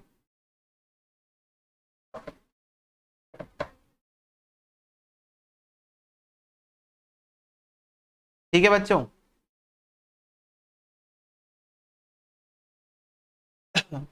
Is it clear? हाँ भाई। Next, there are two urns, urns मतलब वो झोले होते हैं ना, बस वही है। The first urn contain 3 red and 5 white ball, where is the second urn contain 4 red and 6 white ball. एक मिनट रुको, चलो बच्चों देखो। A ball is taken at, अच्छा एक मिनट में फिर से पढ़ लूँ एक बार। There are two urns. The first urn contains 3 red and 5 white balls, whereas the second urn contains 4 red and 6 white balls. A ball is taken at random from the first urn and is transferred to the second urn. अच्छा, एक earn से अपन ने ball निकाल के दूसरे earn में, मतलब एक थैले से हमने बॉल निकाल के दूसरे थैले में डाल दी एक बॉल। तो now another ball is selected at random from the second earn. बोल रहा है अब मैंने दूसरी बॉल सिलेक्ट की है सेकंड वाले झोले से, तो क्या प्रोबेबिलिटी है कि सेकंड बॉल जो है वो रेड होगी? क्या प्रोबेबिलिटी है? तो देखो मैं तुमको बताता हूँ, 3 रेड 5 व्हाइट 4 6।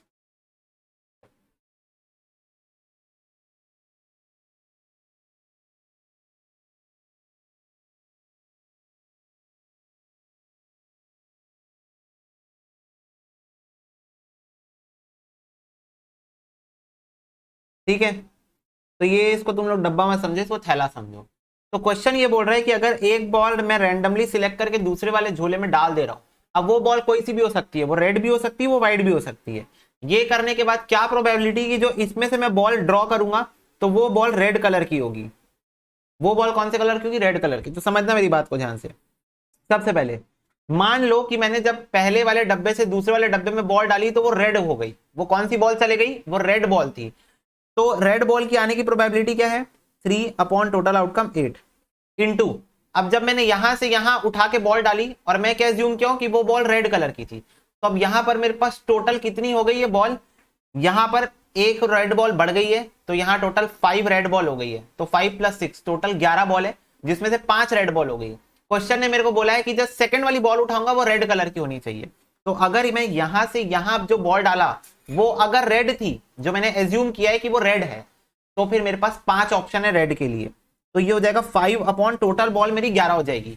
6 + 4 10 तो पहले से थी, एक और आ गई 11 बॉल हो गई। अब मान लो, अब और या तो ये हो सकता है या तो ये हो सकता है, क्या कि मैं जो यहां से यहां बॉल डाला वो व्हाइट बॉल थी। कौन सी बॉल थी? व्हाइट। तो व्हाइट के आने की प्रोबेबिलिटी क्या है? 5/8 है। 5/8 is the probability of white. ठीक है, वो व्हाइट बॉल थी। तो अब यहां से यहां एक व्हाइट बॉल आ गई है। टोटल अपने पास कितनी बॉल हो गई है? 11। और अभी मेरे पास 4 रेड बॉल है और मेरे रेड कलर की ही बॉल बाहर आनी चाहिए। तो रेड बॉल आने की प्रोबेबिलिटी हो जाएगी 4/11। ठीक है, क्योंकि अभी अपने पास 4 ही रेड बॉल है, यहां पर एक और बॉल जो ऐड हुई है वो व्हाइट कलर की। ठीक है, आ गई बात समझ में? तो ये आपकी प्रोबेबिलिटी हो जाएगी। फिर से एक बार भैया, फिर से सुनो। क्वेश्चन बोल रहा है मेरे पास पहला डब्बा है जिसमें 3 रेड और 5 व्हाइट बॉल है, दूसरा डब्बा जिसमें 4 रेड और 6 व्हाइट बॉल है। पहले मैं क्या करूंगा, एक बॉल पहले झोले से उठा के दूसरे झोले में डाल दूंगा और फिर मैं दूसरे झोले से एक बॉल को बाहर निकालूंगा। अब वो जो बॉल बाहर निकलेगी दूसरे झोले से वो रेड कलर की होनी चाहिए। कौन से कलर की होनी चाहिए? रेड कलर की। ठीक है, ये क्वेश्चन की रिक्वायरमेंट है। तो अब बताओ, यहां से यहां जब मैं बॉल डालूंगा वो बॉल शायद रेड कलर की भी हो सकती है या फिर व्हाइट कलर की भी हो सकती है। तो मैंने पहले एज्यूम किया कि वो रेड बॉल है और दूसरी बार मैंने एज्यूम किया वो व्हाइट बॉल है। तो ये देखो रेड बॉल की प्रोबेबिलिटी और ये देखो व्हाइट बॉल की प्रोबेबिलिटी। अब बताओ, जब वो बॉल रेड कलर की थी, मतलब जो एक झोले से उठा के दूसरे झोले में डाला वो बॉल रेड कलर की थी, तो अब मेरे दूसरे झोले के अंदर पहले से 4 रेड बॉल थी, एक और आ गई, 5 रेड बॉल हो गई टोटल। ठीक है, और मेरे को रेड बॉल ही उठाना है। तो रेड बॉल आने की प्रोबेबिलिटी क्या हो जाएगी दूसरे झोले में? 5 अपॉन टोटल बॉल्स 11। ठीक है, और अगर ये जो मैंने फर्स्ट झोले से सेकंड झोले में बॉल डाली वो व्हाइट थी, तो सिचुएशन में मेरे पास सेकंड वाले झोले में अभी इस सिचुएशन में 4 रेड बॉल है, तो रेड बॉल आने की प्रोबेबिलिटी हो जाएगी 4 अपॉन टोटल बॉल्स 11। ठीक है, तो ये मेरा आंसर हो जाएगा। इसको अभी सॉल्व कर दो तो कितना हो जाएगा ये? 15/88, 20/88, 35/88 इज द आंसर। ठीक है, इजी था तो मैंने ऐसे ही सॉल्व कर दिया। 35/88 इज द आंसर। क्लियर है बच्चों? यस, तो अभी इसको नोट डाउन करो।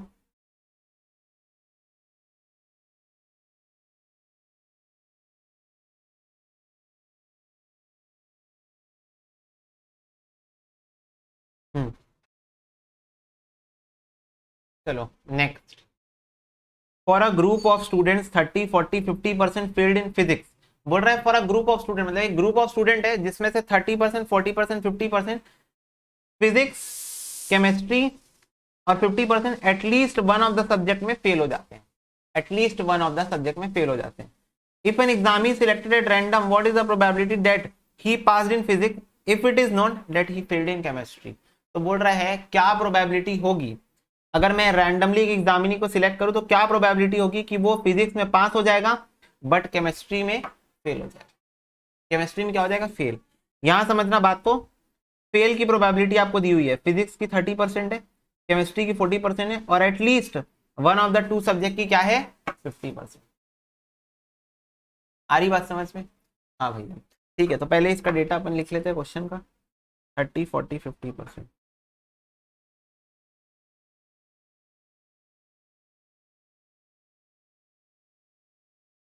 एक minute,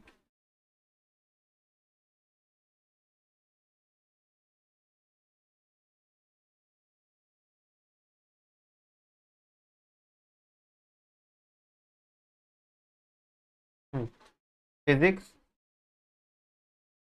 chemistry, at least one of them, ठीक है, मतलब दोनों में से कोई तो भी एक, ठीक है। अब प्रोबेबिलिटी समझना, डिमांड क्या है, फेवरेबल आउटकम क्या होगा, he pass in physics if it is known that he failed in chemistry, physics में पास, केमिस्ट्री में फेल, ठीक है, केमिस्ट्री में फेल। तो फटाफट से बताओ what is the probability of fail in chemistry, it is 0.4, right, 0.4 है प्रोबेबिलिटी, बेटा ये फेल की प्रोबेबिलिटी है तीनों। Probability of fail in physics 0.3 and probability of fail in, इसको मैं ऐसे लिख देता हूं, probability of physics union chemistry 0.5, physics union chemistry मतलब एटलीस्ट वन ऑफ देम, मतलब या तो फिजिक्स या तो केमिस्ट्री, या तो फिजिक्स में फेल है या तो केमिस्ट्री में फेल है, ठीक है। तो ये आपकी प्रोबेबिलिटीज हमको गिवन है। क्वेश्चन ने पूछा है ही फेल्ड इन केमिस्ट्री, क्या प्रोबेबिलिटी है ही पास्ड इन फिजिक्स, तो मेरे को क्या निकालना पड़ेगा, मेरे को निकालना पड़ेगा probability of pass in physics oblique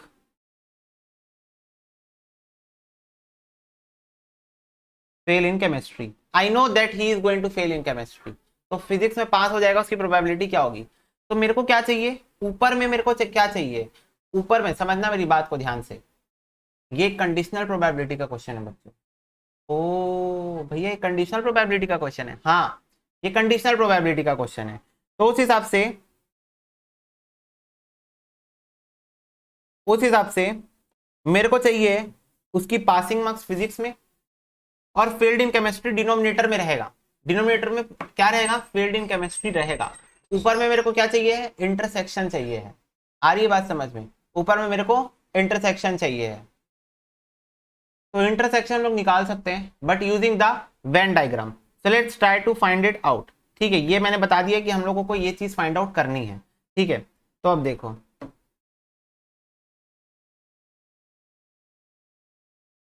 एक मिनट रुको, ये जैसे मान लो मेरा वेन डायग्राम है, ठीक है,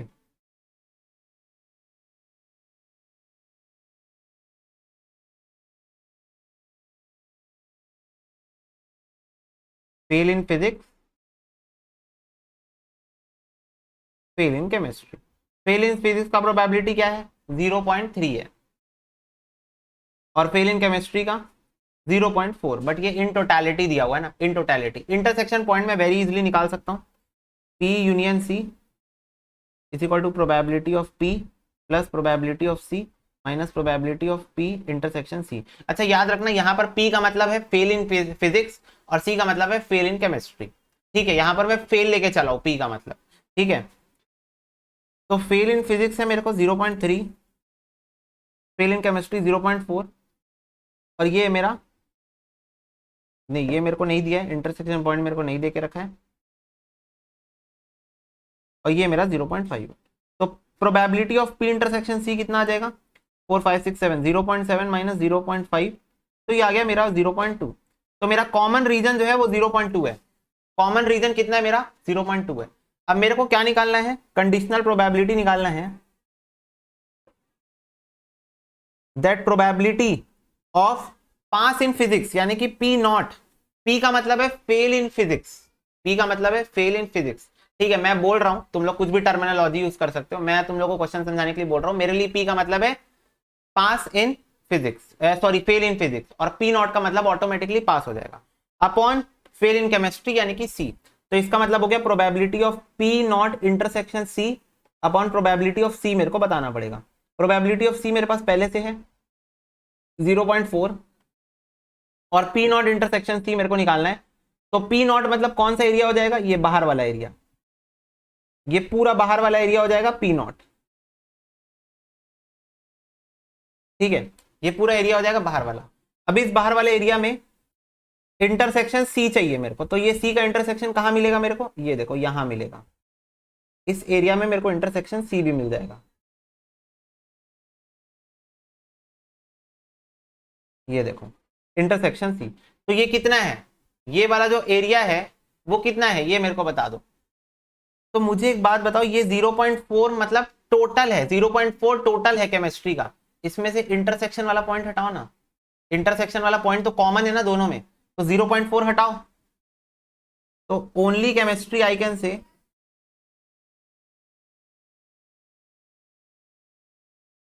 ओनली केमिस्ट्री हो जाएगा 0.4 minus 0.2 that is 0.2। Only chemistry, only chemistry मतलब ये वाला कॉमन रीजन हटाओ ना, क्योंकि पी नॉट बोला है, तो ये पी एरिया आना ही नहीं चाहिए। ये मेरा पी एरिया है, इस पी एरिया के अंदर 0.2 कॉमन रीजन है, जो इसके लिए भी कॉमन है और इसके लिए भी कॉमन है। तो ये 0.4 जो टोटल का है उसमें से 0.2 हटाओ, तो मेरे पास सिर्फ ये वाला एरिया आ जाएगा 0.2। तो यहां ऊपर में लिख दो 0.2, तो ये हो गया मेरा 2 1 2 2 4 1/2, तो 0.5 is the answer. 0.5 is the answer, यानी 1/2 ही लो, ए आंसर है। ठीक है, आ गया समझ में? इसको एक बार नोट डाउन कर लो, फिर मैं एक बार और समझाऊंगा तुम लोग। नोट दिस डाउन बच्चों, note down down down down down down down. चलो हो गया क्या? हाँ भैया, अब एक बार और समझाता हूं मैं। प्रोबेबिलिटी ऑफ, पहले मैं यहां लिख देता हूं, पी का मतलब है फेल इन फिजिक्स और सी का मतलब है फेल इन केमिस्ट्री। तो प्रोबेबिलिटी ऑफ पी यानी कि फेल इन फिजिक्स दिया हुआ था मेरे को 0.3, 30%। प्रोबेबिलिटी ऑफ सी मेरे को दिया था 0.4 और प्रोबेबिलिटी ऑफ पी या तो सी मतलब या तो एटलीस्ट वन ऑफ देम, या तो फिजिक्स में फेल होगी या तो केमिस्ट्री में, या तो दोनों में फेल हो जाओगे। सॉरी यूनियन दिया था, इंटरसेक्शन बोल रहा हूं मैं, यूनियन दे के रखा था मेरे को क्वेश्चन, एटलीस्ट का मतलब होता है यूनियन। ठीक है, तो ये मेरे को दे के रखा था क्वेश्चन ने 0.5। तो मैं क्या किया, सबसे पहले probability of P union C is equal to probability of A plus probability of C, sorry probability of P plus probability of C minus probability of P intersection C निकाल लिया। तो ये आ गया 0.5 इज इक्वल टू 0.3, तो 0.4 minus probability of P intersection C। तो probability of P intersection C हो जाएगा 0.7 प्लस माइनस सॉरी 0.5, तो दैट इज 0.2। तो ये आ गया probability of P intersection C आ गया। मेरे को क्वेश्चन में क्या निकालना है? मेरे को क्वेश्चन में निकालना है probability of P not upon C निकालना है। क्यों? क्वेश्चन ने बोला है find the probability that the person is going to pass in physics but although we know that he already failed in chemistry. मतलब केमिस्ट्री में फेल हो चुका है, कंडीशनल प्रोबेबिलिटी है, एक इवेंट ऑलरेडी हो चुका है, तो केमिस्ट्री में वो फेल हो चुका है, तो प्रोबेबिलिटी ऑफ सी जो रहेगा वो कंसिडरेशन में रहेगा, पर प्रोबेबिलिटी ऑफ पी नॉट निकालना है मेरे को। पी नॉट मतलब पास इन फिजिक्स, मैं ऐसे लिख देता हूं probability of pass in physics although I know he fail in chemistry. तो इसके लिए क्या करना पड़ता है मेरे को, probability of P not intersection C निकालना पड़ेगा और प्रोबेबिलिटी ऑफ सी लेना पड़ेगा। पी नॉट इंटरसेक्शन सी मैंने आपको वेन डायग्राम से बताया कैसे हो जाएगा। ये देखो ये वाला मेरा पूरा रीजन, पी नॉट मतलब इसको छोड़ के बाहर वाले पूरे रीजन, अब उसके साथ मेरे को इंटरसेक्शन करना है सी का, तो ये मेरा सी का रीजन है। तो जो कॉमन रीजन आया वो कौन सा है, ये वाला है, ग्रीन वाला पोर्शन। अभी ग्रीन वाला पोर्शन जो है वो कैसे आएगा, ये मेरा टोटल 0.4 है, ये जो पूरा टोटल गोला है वो 0.4 है, और इसका जो ये वाला रीजन है जो मुझे नहीं लेना है वो 0.2 है। तो 0.4 में से मैं 0.2 हटा दूंगा, तो 0.2 बच जाएगा। हाँ, तो ऊपर आ गया मेरा 0.2 और प्रोबेबिलिटी ऑफ सी तो क्वेश्चन में गिवन है, तो आंसर हो गया 1/2। ठीक है, तो ये मैंने एक बार और समझा दिया आपको, थोड़ा टेक्निकल क्वेश्चन था इसलिए थोड़ा सा अच्छे से समझाना जरूरी था। Next question, a packet of 10 electronic components is known to include 2 defective. If a sample of 4 components is selected at random from the packet, what is the probability that the sample does not contain more than 1 defective? तो बोल रहा है क्या probability की sample के अंदर एक से ज्यादा डिफेक्टिव नहीं होना चाहिए, मतलब 0 डिफेक्टिव भी हो सकते हैं, more than, at least, less than, ये सब यूज करता है तो समझ जाना भाई वो एक से ज्यादा के बारे में बात कर रहे हैं। तो यहाँ पर मोर देन 1 बोला है, मतलब 1 से कम हो सकते हैं, 1 से ज्यादा नहीं हो सकते, इसका मतलब 0 और 1 डिफेक्टिव हो सकते हैं। तो 10 इलेक्ट्रॉनिक आइटम है, 2 डिफेक्टिव है, सैंपल ऑफ 4 कंपोनेंट सिलेक्ट करना है। तो पहले बताओ, पहले मैं क्या करता हूं, 2 में से एक डिफेक्टिव ले लेता हूं। देखो एक सेकेंड ना, हाँ, पहले मैं क्या करता हूं, 2 में से एक डिफेक्टिव ले लेता हूं।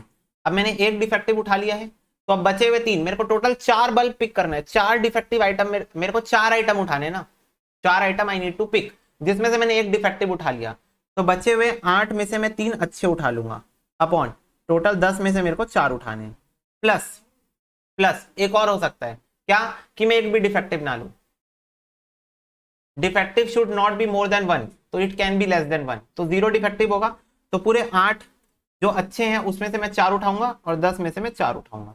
तो ये 2 तरीके से हो सकता है। ठीक है, यही था ना क्वेश्चन। हाँ, तो अब इसको हम लोग सॉल्व कर लेते हैं, तो ये तो हो जाएगा 2 इंटू 8 इंटू 7 इंटू 6,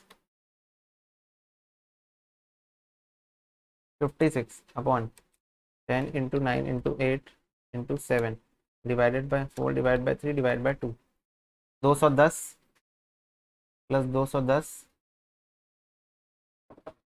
ऊपर में 8 into 7 into 6 into 5 divide by 4 divide by 3 divide by 2, 70।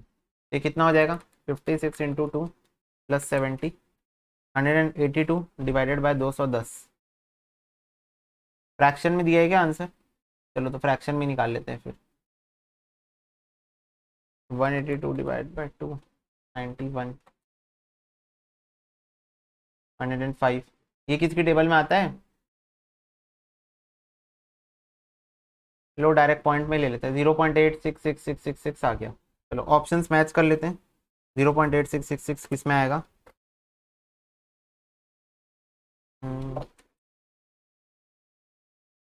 सी में आ जाएगा, सी में। देखो ऐसे तो देख के पता चल जा रहा था, 0.8666 सी में आ जाएगा। ठीक है, इतना काट के कौन टाइम वेस्ट करे, मतलब कौन इतना बैठ के सोचते रहे।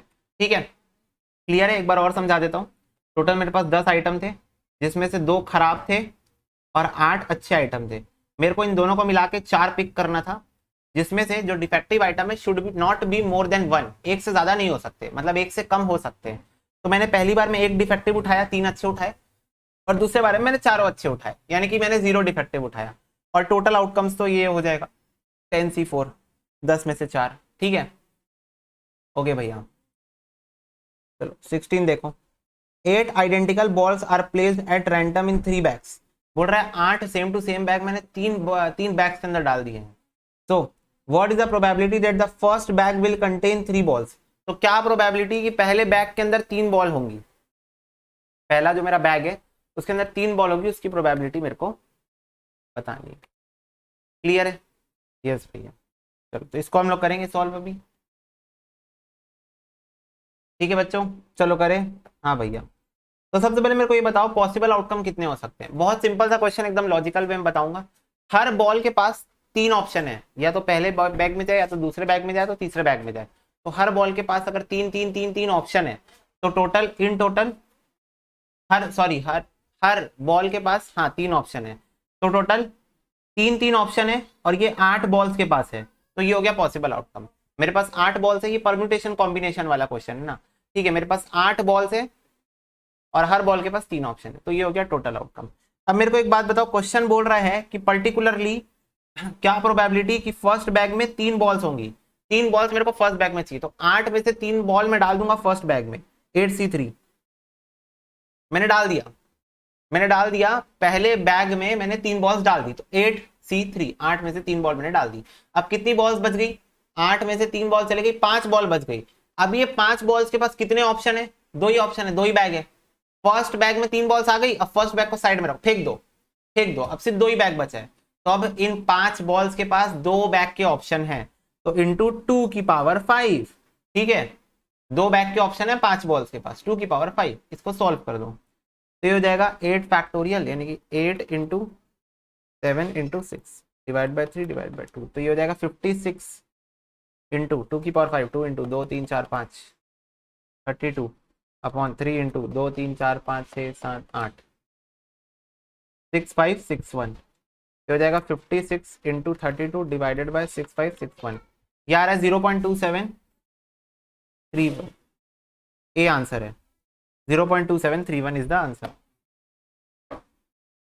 एकदम लॉजिकल क्वेश्चन था, ठीक है, एकदम इजी क्वेश्चन। फिर से एक बार बता देता हूँ, हर 8 पूरी जो 8 की 8 बॉल्स है, हर बॉल के पास, समझना, हर बॉल के पास मेरे पास 3 बैग का ऑप्शन था, मतलब 3 में से किसी भी बैग में जा सकते थे। तो टोटल आउटकम नीचे हो गया 3⁸, ठीक है। उसके बाद मेरे को पहली बैग के अंदर में 3 बॉल्स डालनी थी, तो 8C3 मैंने 3 बॉल उठा के पहले बैग में डाल दी। फिर उसके बाद अब 8 में से 3 बॉल्स चले गई पहले बैग में, पहला बैग फेंक दो। अब बची हुई 5 बॉल्स के पास 2 बैग का ऑप्शन है, तो 2⁵, ठीक है। हाँ भैया,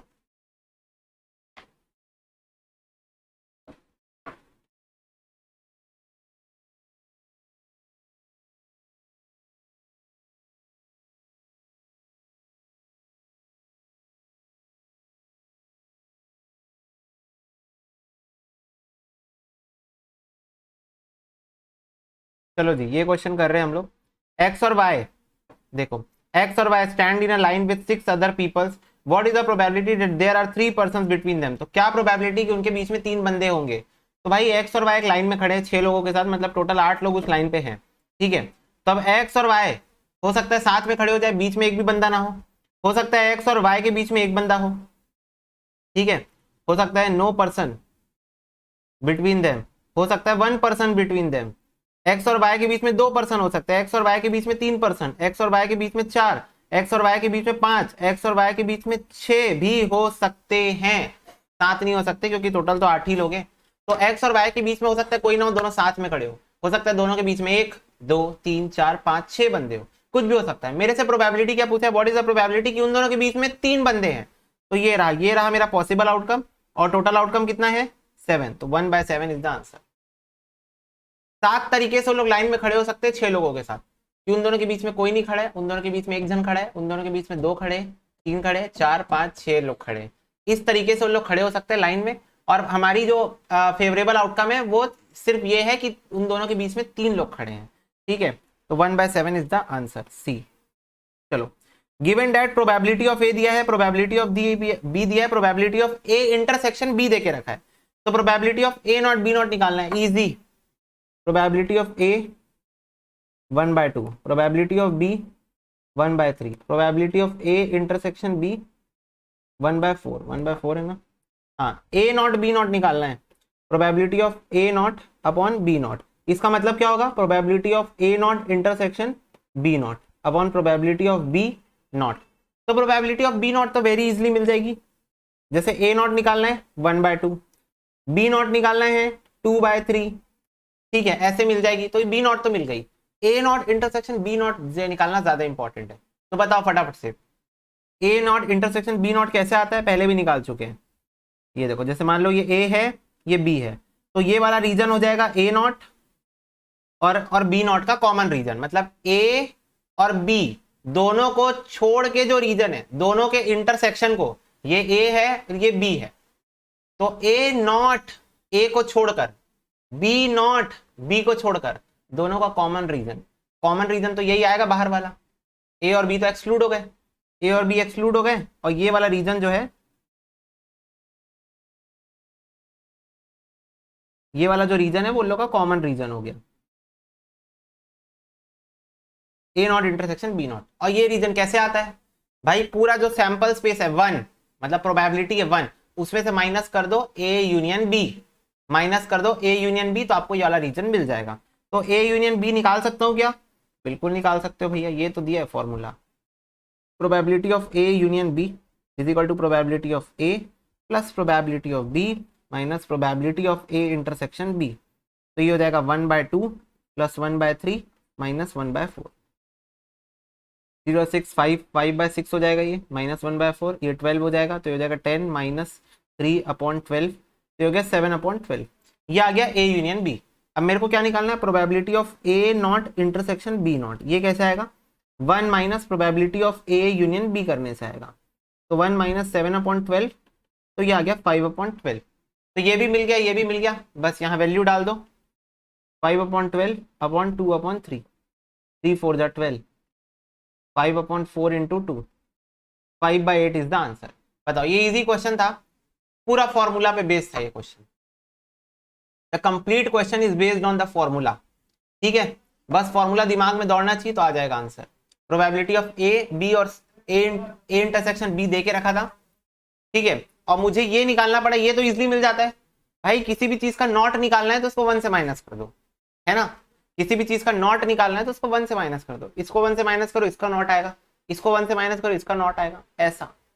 ठीक है, बट ये गड़बड़ी मत कर देना कि probability of A intersection B को 1 से माइनस कर दो तो बोल दो probability of A not intersection B not आ जाएगा, ऐसा मत करना। कभी भी कहीं भी फंसते हो, Venn diagram is the solution. Venn diagram से बाहर निकल सकते हो किसी भी जगह। अगर तुमको ऐसा फील आ रहा है कि we are stuck here, so you can use Venn diagram to find out the solution.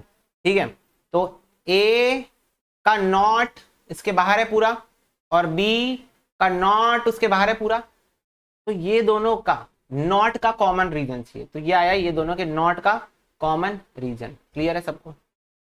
Yes, okay. इसका आंसर कितना हो गया, 5/8। 18 का answer 5/8।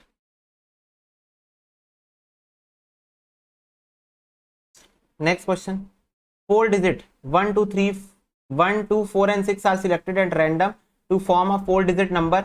What is the probability that the number so formed would be a divisible of 4? अच्छा, 4 से divide, तो सबसे पहले बताओ टोटल आउटकम कितना हो जाएगा, 4 फैक्टोरियल।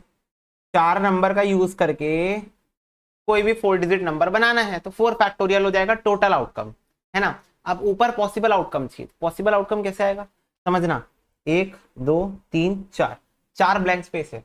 अब मेरे को ऐसा नंबर चाहिए जो डिविजिबल बाय 4 है, तो देखो इनमें से कौन से नंबर डिविजिबल बाय 4 है, 4। तो 4 से डिवाइड करना है मेरे को, तो लास्ट में मेरे को सेट्स बनाने पड़ेंगे। जैसे 24 एक नंबर है, 4 से डिवाइड हो जाएगा, ठीक है। 64 एक नंबर है, 4 से डिवाइड हो जाएगा। नहीं 64 कहाँ 4 से डिवाइड होगा यार, क्या बोल रहा हूँ मैं, अच्छा होगा, सॉरी, 16 into 4, ठीक है। फिर 16 एक नंबर है, 4 से डिवाइड होगा, हाँ। और 26 नहीं होगा, 14 नहीं होगा, 16 नहीं होगा, अच्छा 12 एक नंबर है, 4 से डिवाइड होगा। तो ये 4 और ये दो नंबर के सेट में यहाँ के बता रहा हूँ ना, यहाँ के। क्यों? क्योंकि मेरे को एक बात बताओ, अगर किसी भी फुल फ्लेज नंबर का लास्ट का 2 डिजिट 4 से डिविजिबल है तो वो पूरा नंबर 4 से डिविजिबल है, ठीक है। अगर लास्ट का 2 डिजिट 4 से डिविजिबल है तो वो पूरा नंबर 4 से डिविजिबल हो जाता है। तो ऐसे 4 ही सेट बने, इससे ज्यादा और नहीं बन सकते, इससे ज्यादा और नहीं बन सकते। तो मेरे पास ये 4 टोटल आउटकम्स हो गए, मतलब 4 पॉसिबल आउटकम एक हो गए। दूसरा, अब ये दोनों अरेंज कर सकते हैं अपने आप को 2 फैक्टोरियल वेज से, ठीक है। 2 नंबर यूज हो गए ना वहां पर, यहां पर 2 नंबर यूज हो गए, 2 नंबर बच गए, 2 into 1, 2 into 1, तो हो गया 4 2 8 और ये हो गया 24। 1/3 is the answer, D is the answer. Clear है सबको? याद रखना, किसी भी नंबर का अगर 10 डिजिट 20 डिजिट 15 डिजिट 12 डिजिट कितने भी डिजिट का नंबर बनाओ, अगर लास्ट के 2 डिजिट उस नंबर के मल्टीपल हैं, उस नंबर की टेबल में आते हैं, तो इसका मतलब वो पूरा नंबर उससे डिवाइड हो जाएगा। तो इसलिए मैंने लास्ट के 2 डिजिट के सेट्स बना लिए, जितने बन सकते थे, 4 ही बन सकते थे, 4 हमने बना लिए, तो ये आ गया अपना आंसर। क्लियर है? यस भैया। चलो 28 क्वेश्चन आ रहा है, फॉर्मूला पे बेस्ड है। Probability distribution of a random variable x is given by this, तो what is SD of x। तो अगर आप ध्यान से देखोगे, मेरे पास स्टैंडर्ड डेविएशन का फॉर्मूला नहीं है, मेरे पास एसडी का फॉर्मूला नहीं है, लेकिन मेरे पास वेरिएंस का फॉर्मूला है, मेरे पास वेरिएंस का फॉर्मूला है, तो मैं वेरिएंस निकाल लेता हूँ, फिर एसडी निकाल लूंगा उससे। वेरिएंस एसडी निकाल सकता है, तो पहले मैं वेरिएंस निकाल लेता हूँ। Expected value of x square minus expected value of x का स्क्वायर, ठीक है। तो पहले एक्स स्क्वायर निकालना पड़ेगा, फिर एक्स का निकालने के बाद उसका स्क्वायर निकालना पड़ेगा। तो चलो एक्स स्क्वायर में निकालता हूँ यहीं पर, मेरे साथ में करना, तुम लोग को कैलसी में बनना चाहिए। एक्स स्क्वायर तो 1 4 16 25 36, ठीक है। अब expected value of x square निकालो, इज इक्वल टू, क्या करना है, बस कुछ नहीं करना है, इसको इससे मल्टीप्लाई करके प्लस करते जाना है। 0.15 into 1 memory plus 0.25 into 4 memory plus 0.2 into 16 memory plus 0.3 into 25 memory plus 0.1 into 36 memory plus MRC 15.45 आ गया। अब एक्सपेक्टेड वैल्यू ऑफ एक्स निकालो और फिर उसका स्क्वायर निकाल देना। तो एक्सपेक्टेड वैल्यू ऑफ एक्स कैसे निकलेगा, इसको इससे मल्टीप्लाई करने से निकलेगा, ठीक है। तो 1 into 0.15 memory plus 0.25 into 2 memory plus 0.2 into 4 memory plus 0.3 into 5 memory plus 0.1 into 6 memory plus MRC, तो ये आ रहा है 3.55। इसका स्क्वायर निकाल दो तो ये आ जाएगा 12.6025। बस अब ये दोनों को माइनस कर दो, तो वेरिएंस आ गया 2.8475। This is what, variance of x. ये है मेरा वेरिएंस ऑफ एक्स। अब मेरे को एसडी ऑफ एक्स पूछा है, तो वेरिएंस इज इक्वल टू होता है एसडी का स्क्वायर। तो ये जो आया है इसका रूट निकाल दो, तो इसका रूट आ रहा है 1.6874 यानी कि 1.69, तो सी आंसर हो गया। बस बच्चों फॉर्मूले पे बेस्ड है, और मेरे को मैं ये एक्सपेक्ट करूंगा तुम लोगों को अभी तक के सारे फॉर्मूले याद हो गए होंगे, नहीं याद है तो कॉपी से रेफर कर लो। एक्सपेक्टेड वैल्यू का भी फॉर्मूला तुम लोगों को पता है, ये देखो बस मल्टीप्लाई करते हैं एक्स और प्रोबेबिलिटी को, है ना। और ये वेरिएंस का हमने ये वाला फॉर्मूला यहाँ पर यूज किया। मैं तुम लोगों को पहले बोला था न्यूमेरिकल में अपन ये वाला फॉर्मूला यूज करेंगे, तो वो हमने किया यूज यहाँ पर, ठीक है। हो गया भैया, इसको नोट कर लिए रहना। 21 देखेंगे, हाँ। A packet of 10 electronic component is known to include 3 defective. If 4 component are selected from the packet and random, what is the expected value of the number of defective? तो expected value यहाँ पर फिर से निकालना है number of defectives का, ठीक है, कि कितने डिफेक्टिव आ सकते हैं, तो वो अपने को निकालना है। लो भाई लिख लो पहले।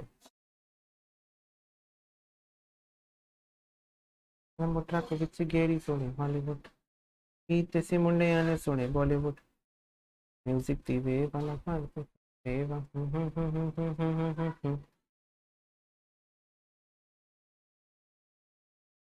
हो गया। चलो देखो, सबसे पहले मेरे को एक बात बताओ, 4 कंपोनेंट को मेरे को सिलेक्ट करना है फ्रॉम द पैकेट रैंडमली, तो प्रोबेबिलिटी एक्सपेक्टेड वैल्यू का फॉर्मूला क्या होता है, what is the formula for expected value, probability x into probability, x into probability, x1 p1 plus x2 p2 plus x3 p3।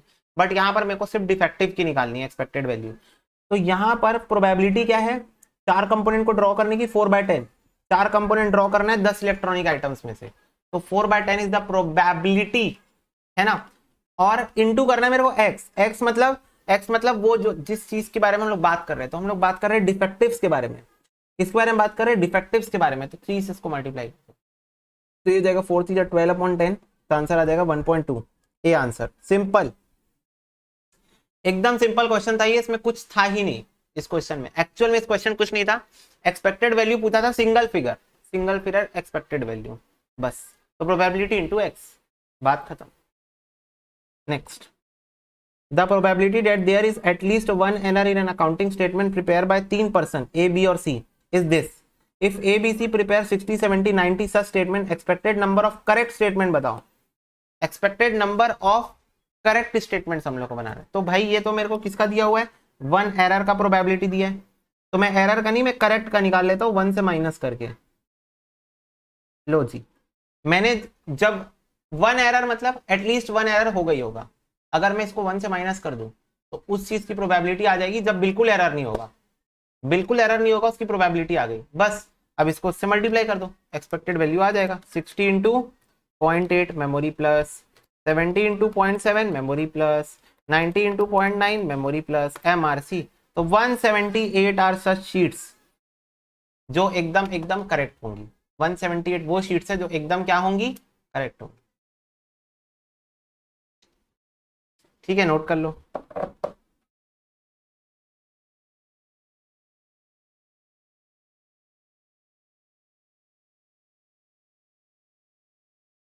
हो गया।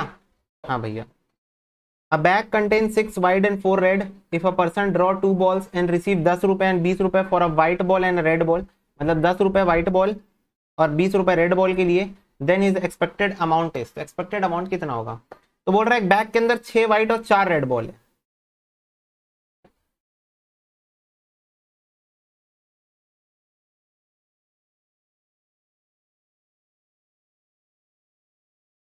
चार रेड बॉल है।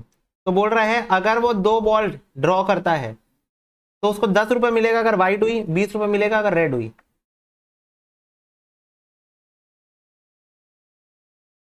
तो उसका एक्सपेक्टेड अमाउंट कितना आएगा। तो ये तो एक्सपेक्टेड वैल्यू का क्वेश्चन है, पर इसके लिए हम लोग को ये समझना पड़ेगा कि जब वो 2 बॉल ड्रॉ करेगा तो ये हो सकता है कि दोनों बॉल व्हाइट व्हाइट हो, दोनों बॉल रेड रेड हो, या एक बॉल व्हाइट दूसरी बॉल रेड हो, है ना। तो 3 तरीके से यहाँ पर आउटकम हो सकते हैं। तो ये तीनों की प्रोबेबिलिटी निकालूंगा और फिर ये मेरे को एक्स की वैल्यू दी हुई है, एक्स की वैल्यू मतलब अमाउंट, अमाउंट मेरे को दिया हुआ है कि कितना कितना अमाउंट मिलेगा, उससे मल्टीप्लाई करके अपन आंसर निकाल लेंगे। तो पहले प्रोबेबिलिटी निकालते हैं। अगर दोनों बॉल व्हाइट हुई तो प्रोबेबिलिटी क्या होगी, दोनों बॉल व्हाइट 10 में से 2 बॉल। दोनों बॉल रेड की प्रोबेबिलिटी, दोनों बॉल रेड 10 में से 2 बॉल। एक बॉल व्हाइट एक बॉल रेड 10 में से 2 बॉल। बताओ, ये तो सिंपल है। पॉसिबल आउटकम टोटल आउट, ठीक है। 10C2 पहले निकाल लेते हैं। 10 × 9 डिवाइडेड बाई 2 45,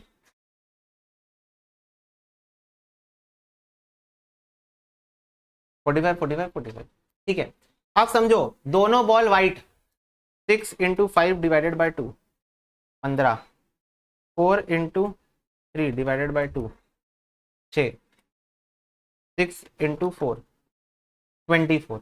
ठीक है, अब समझना दोनों बॉल अगर व्हाइट आई, मतलब पहली बॉल भी व्हाइट आई और दूसरी बॉल भी व्हाइट आई, ये क्या आ गई मेरी P1 P2 और P3। Probability of first case, probability of second case, probability of third case. ठीक है, अब समझना अगर दोनों ball white I, let's say दोनों बॉल व्हाइट है, तो मेरे को दोनों बार 10 रुपए 10 रुपए, यानी कि मेरे को x1 कितना मिलेगा, 20 रुपए मिलेगा, 20 रुपए।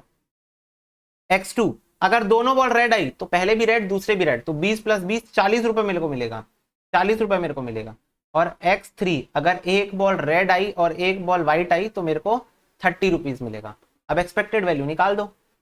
तो 15/45 × 20 प्लस 6/45 × 40 प्लस 24/45 × 30, ऐसे करके हमको एक्सपेक्टेड वैल्यू निकालना है। मेमोरी प्लस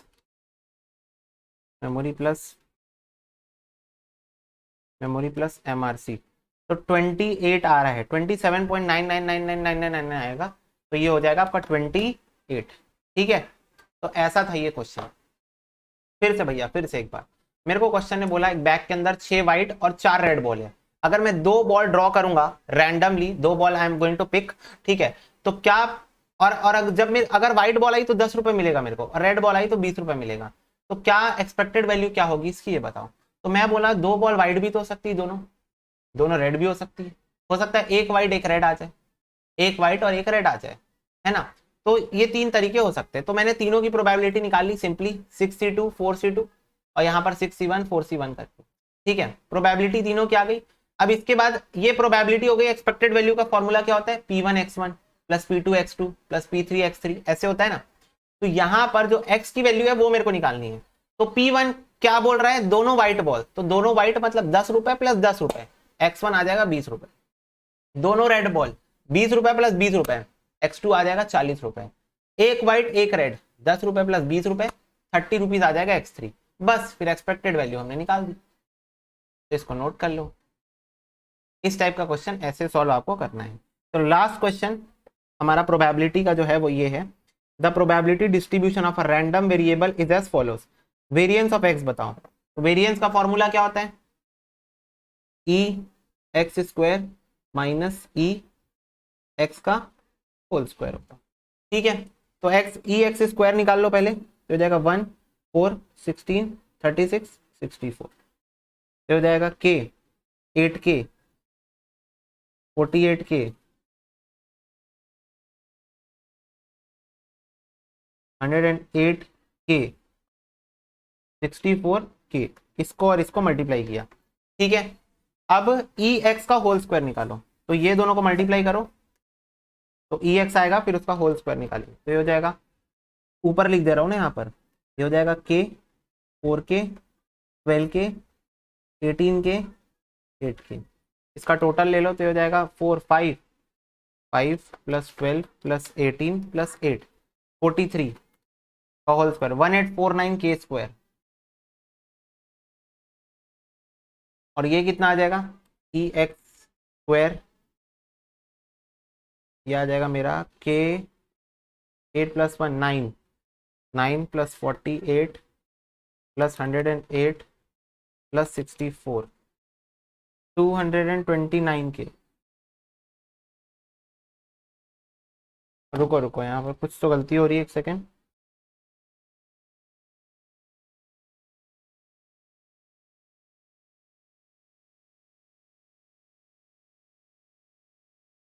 अच्छा अच्छा अच्छा बच्चों, पहले हम लोग को प्रोबेबिलिटी को कन्वर्ट तो करना पड़ेगा, प्रोबेबिलिटी को पहले कन्वर्ट करना पड़ेगा तब ना सॉल्व करेंगे। अच्छा, हाँ बेटे हाँ।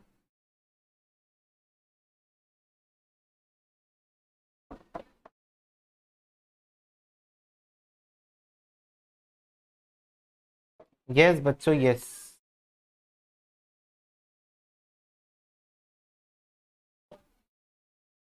पिछला क्वेश्चन नोट करना है, लो भाई लो, करो नोट। चलो बच्चों देखो, अभी वाला क्वेश्चन देखो, इस क्वेश्चन को करने का तरीका है, इस क्वेश्चन को करने का एक स्पेशल तरीका है। क्या तरीका है कि आपको प्रोबेबिलिटी के अंदर ना एक वेरिएबल दिया हुआ है, के बेसिकली वेरिएबल नहीं, कांस्टेंट है, बट अपने को इसको फाइंड आउट करना पड़ेगा। तो मुझे एक बात बताओ, क्या total probability is equal to 1 होता है? हाँ, और ये मेरे को सारे इवेंट्स की प्रोबेबिलिटीज दी हुई है, अगर मैं इन सबको मिला दूं तो मेरा टोटल 1 आना चाहिए। बिल्कुल सही बात। तो इसको पूरे को मिलाओ तो 2 + 1 3 3 3 6 7 8 9 10, तो टोटल मिलाने से 10 के हो जाएगा, और 10 के इज इक्वल टू 1 आना चाहिए, तो k इज इक्वल टू हो जाएगा 1/10, दैट इज 0.1। तो ये 0.1 मेरे को पहले वैल्यू डालनी पड़ेगी। क्यों? क्योंकि देखो मेरे को वेरिएंस निकालने बोला है क्वेश्चन, वेरिएंस नहीं निकालने बोला रहता ना क्वेश्चन तो मेरा आंसर डायरेक्ट आ जाता, पर क्योंकि वेरिएंस में एक एक्स स्क्वायर हो जाता है और एक नॉर्मल में रहता है, तो इस वजह से ना वो के स्क्वायर वाला डिफरेंस आता है, तो उस कारण नहीं निकाल सकते, तो हम लोगों को ऐसे इसको कन्वर्ट करना पड़ेगा। तो अब ये हो जाएगा 0.1, ये हो जाएगा 0.2 0.3 0.3 0.1, तो ये आपकी प्रोबेबिलिटी की वैल्यूज आ गई। अब यहां पर आप निकालोगे एक्स स्क्वायर 1 4 16 6 6 36 8 8 64, अब आप निकालोगे ई एक्स स्क्वायर माइनस ई एक्स का होल स्क्वायर। ठीक है, तो ई एक्स स्क्वायर के लिए क्या करना है, मेरे को प्रोबेबिलिटी को इससे मल्टीप्लाई करना है, और ई एक्स स्क्वायर के लिए इससे इसको मल्टीप्लाई करके स्क्वायर कर देना है बस। तो 0.1 into 1 memory plus 0.2 into 4 memory plus 0.3 into 16 memory plus 0.3 into 36 memory plus 0.1 into 64 memory plus MRC, तो हो जाएगा 22.9 minus 1 into 0.1 memory plus 2 into 0.2 memory plus 4 into 0.3 memory plus 6 into 0.3 memory plus 8 into 0.1 memory plus MRC, तो हो जाएगा 4.3, इसका square निकाल लो तो ये आ जाएगा 18.49,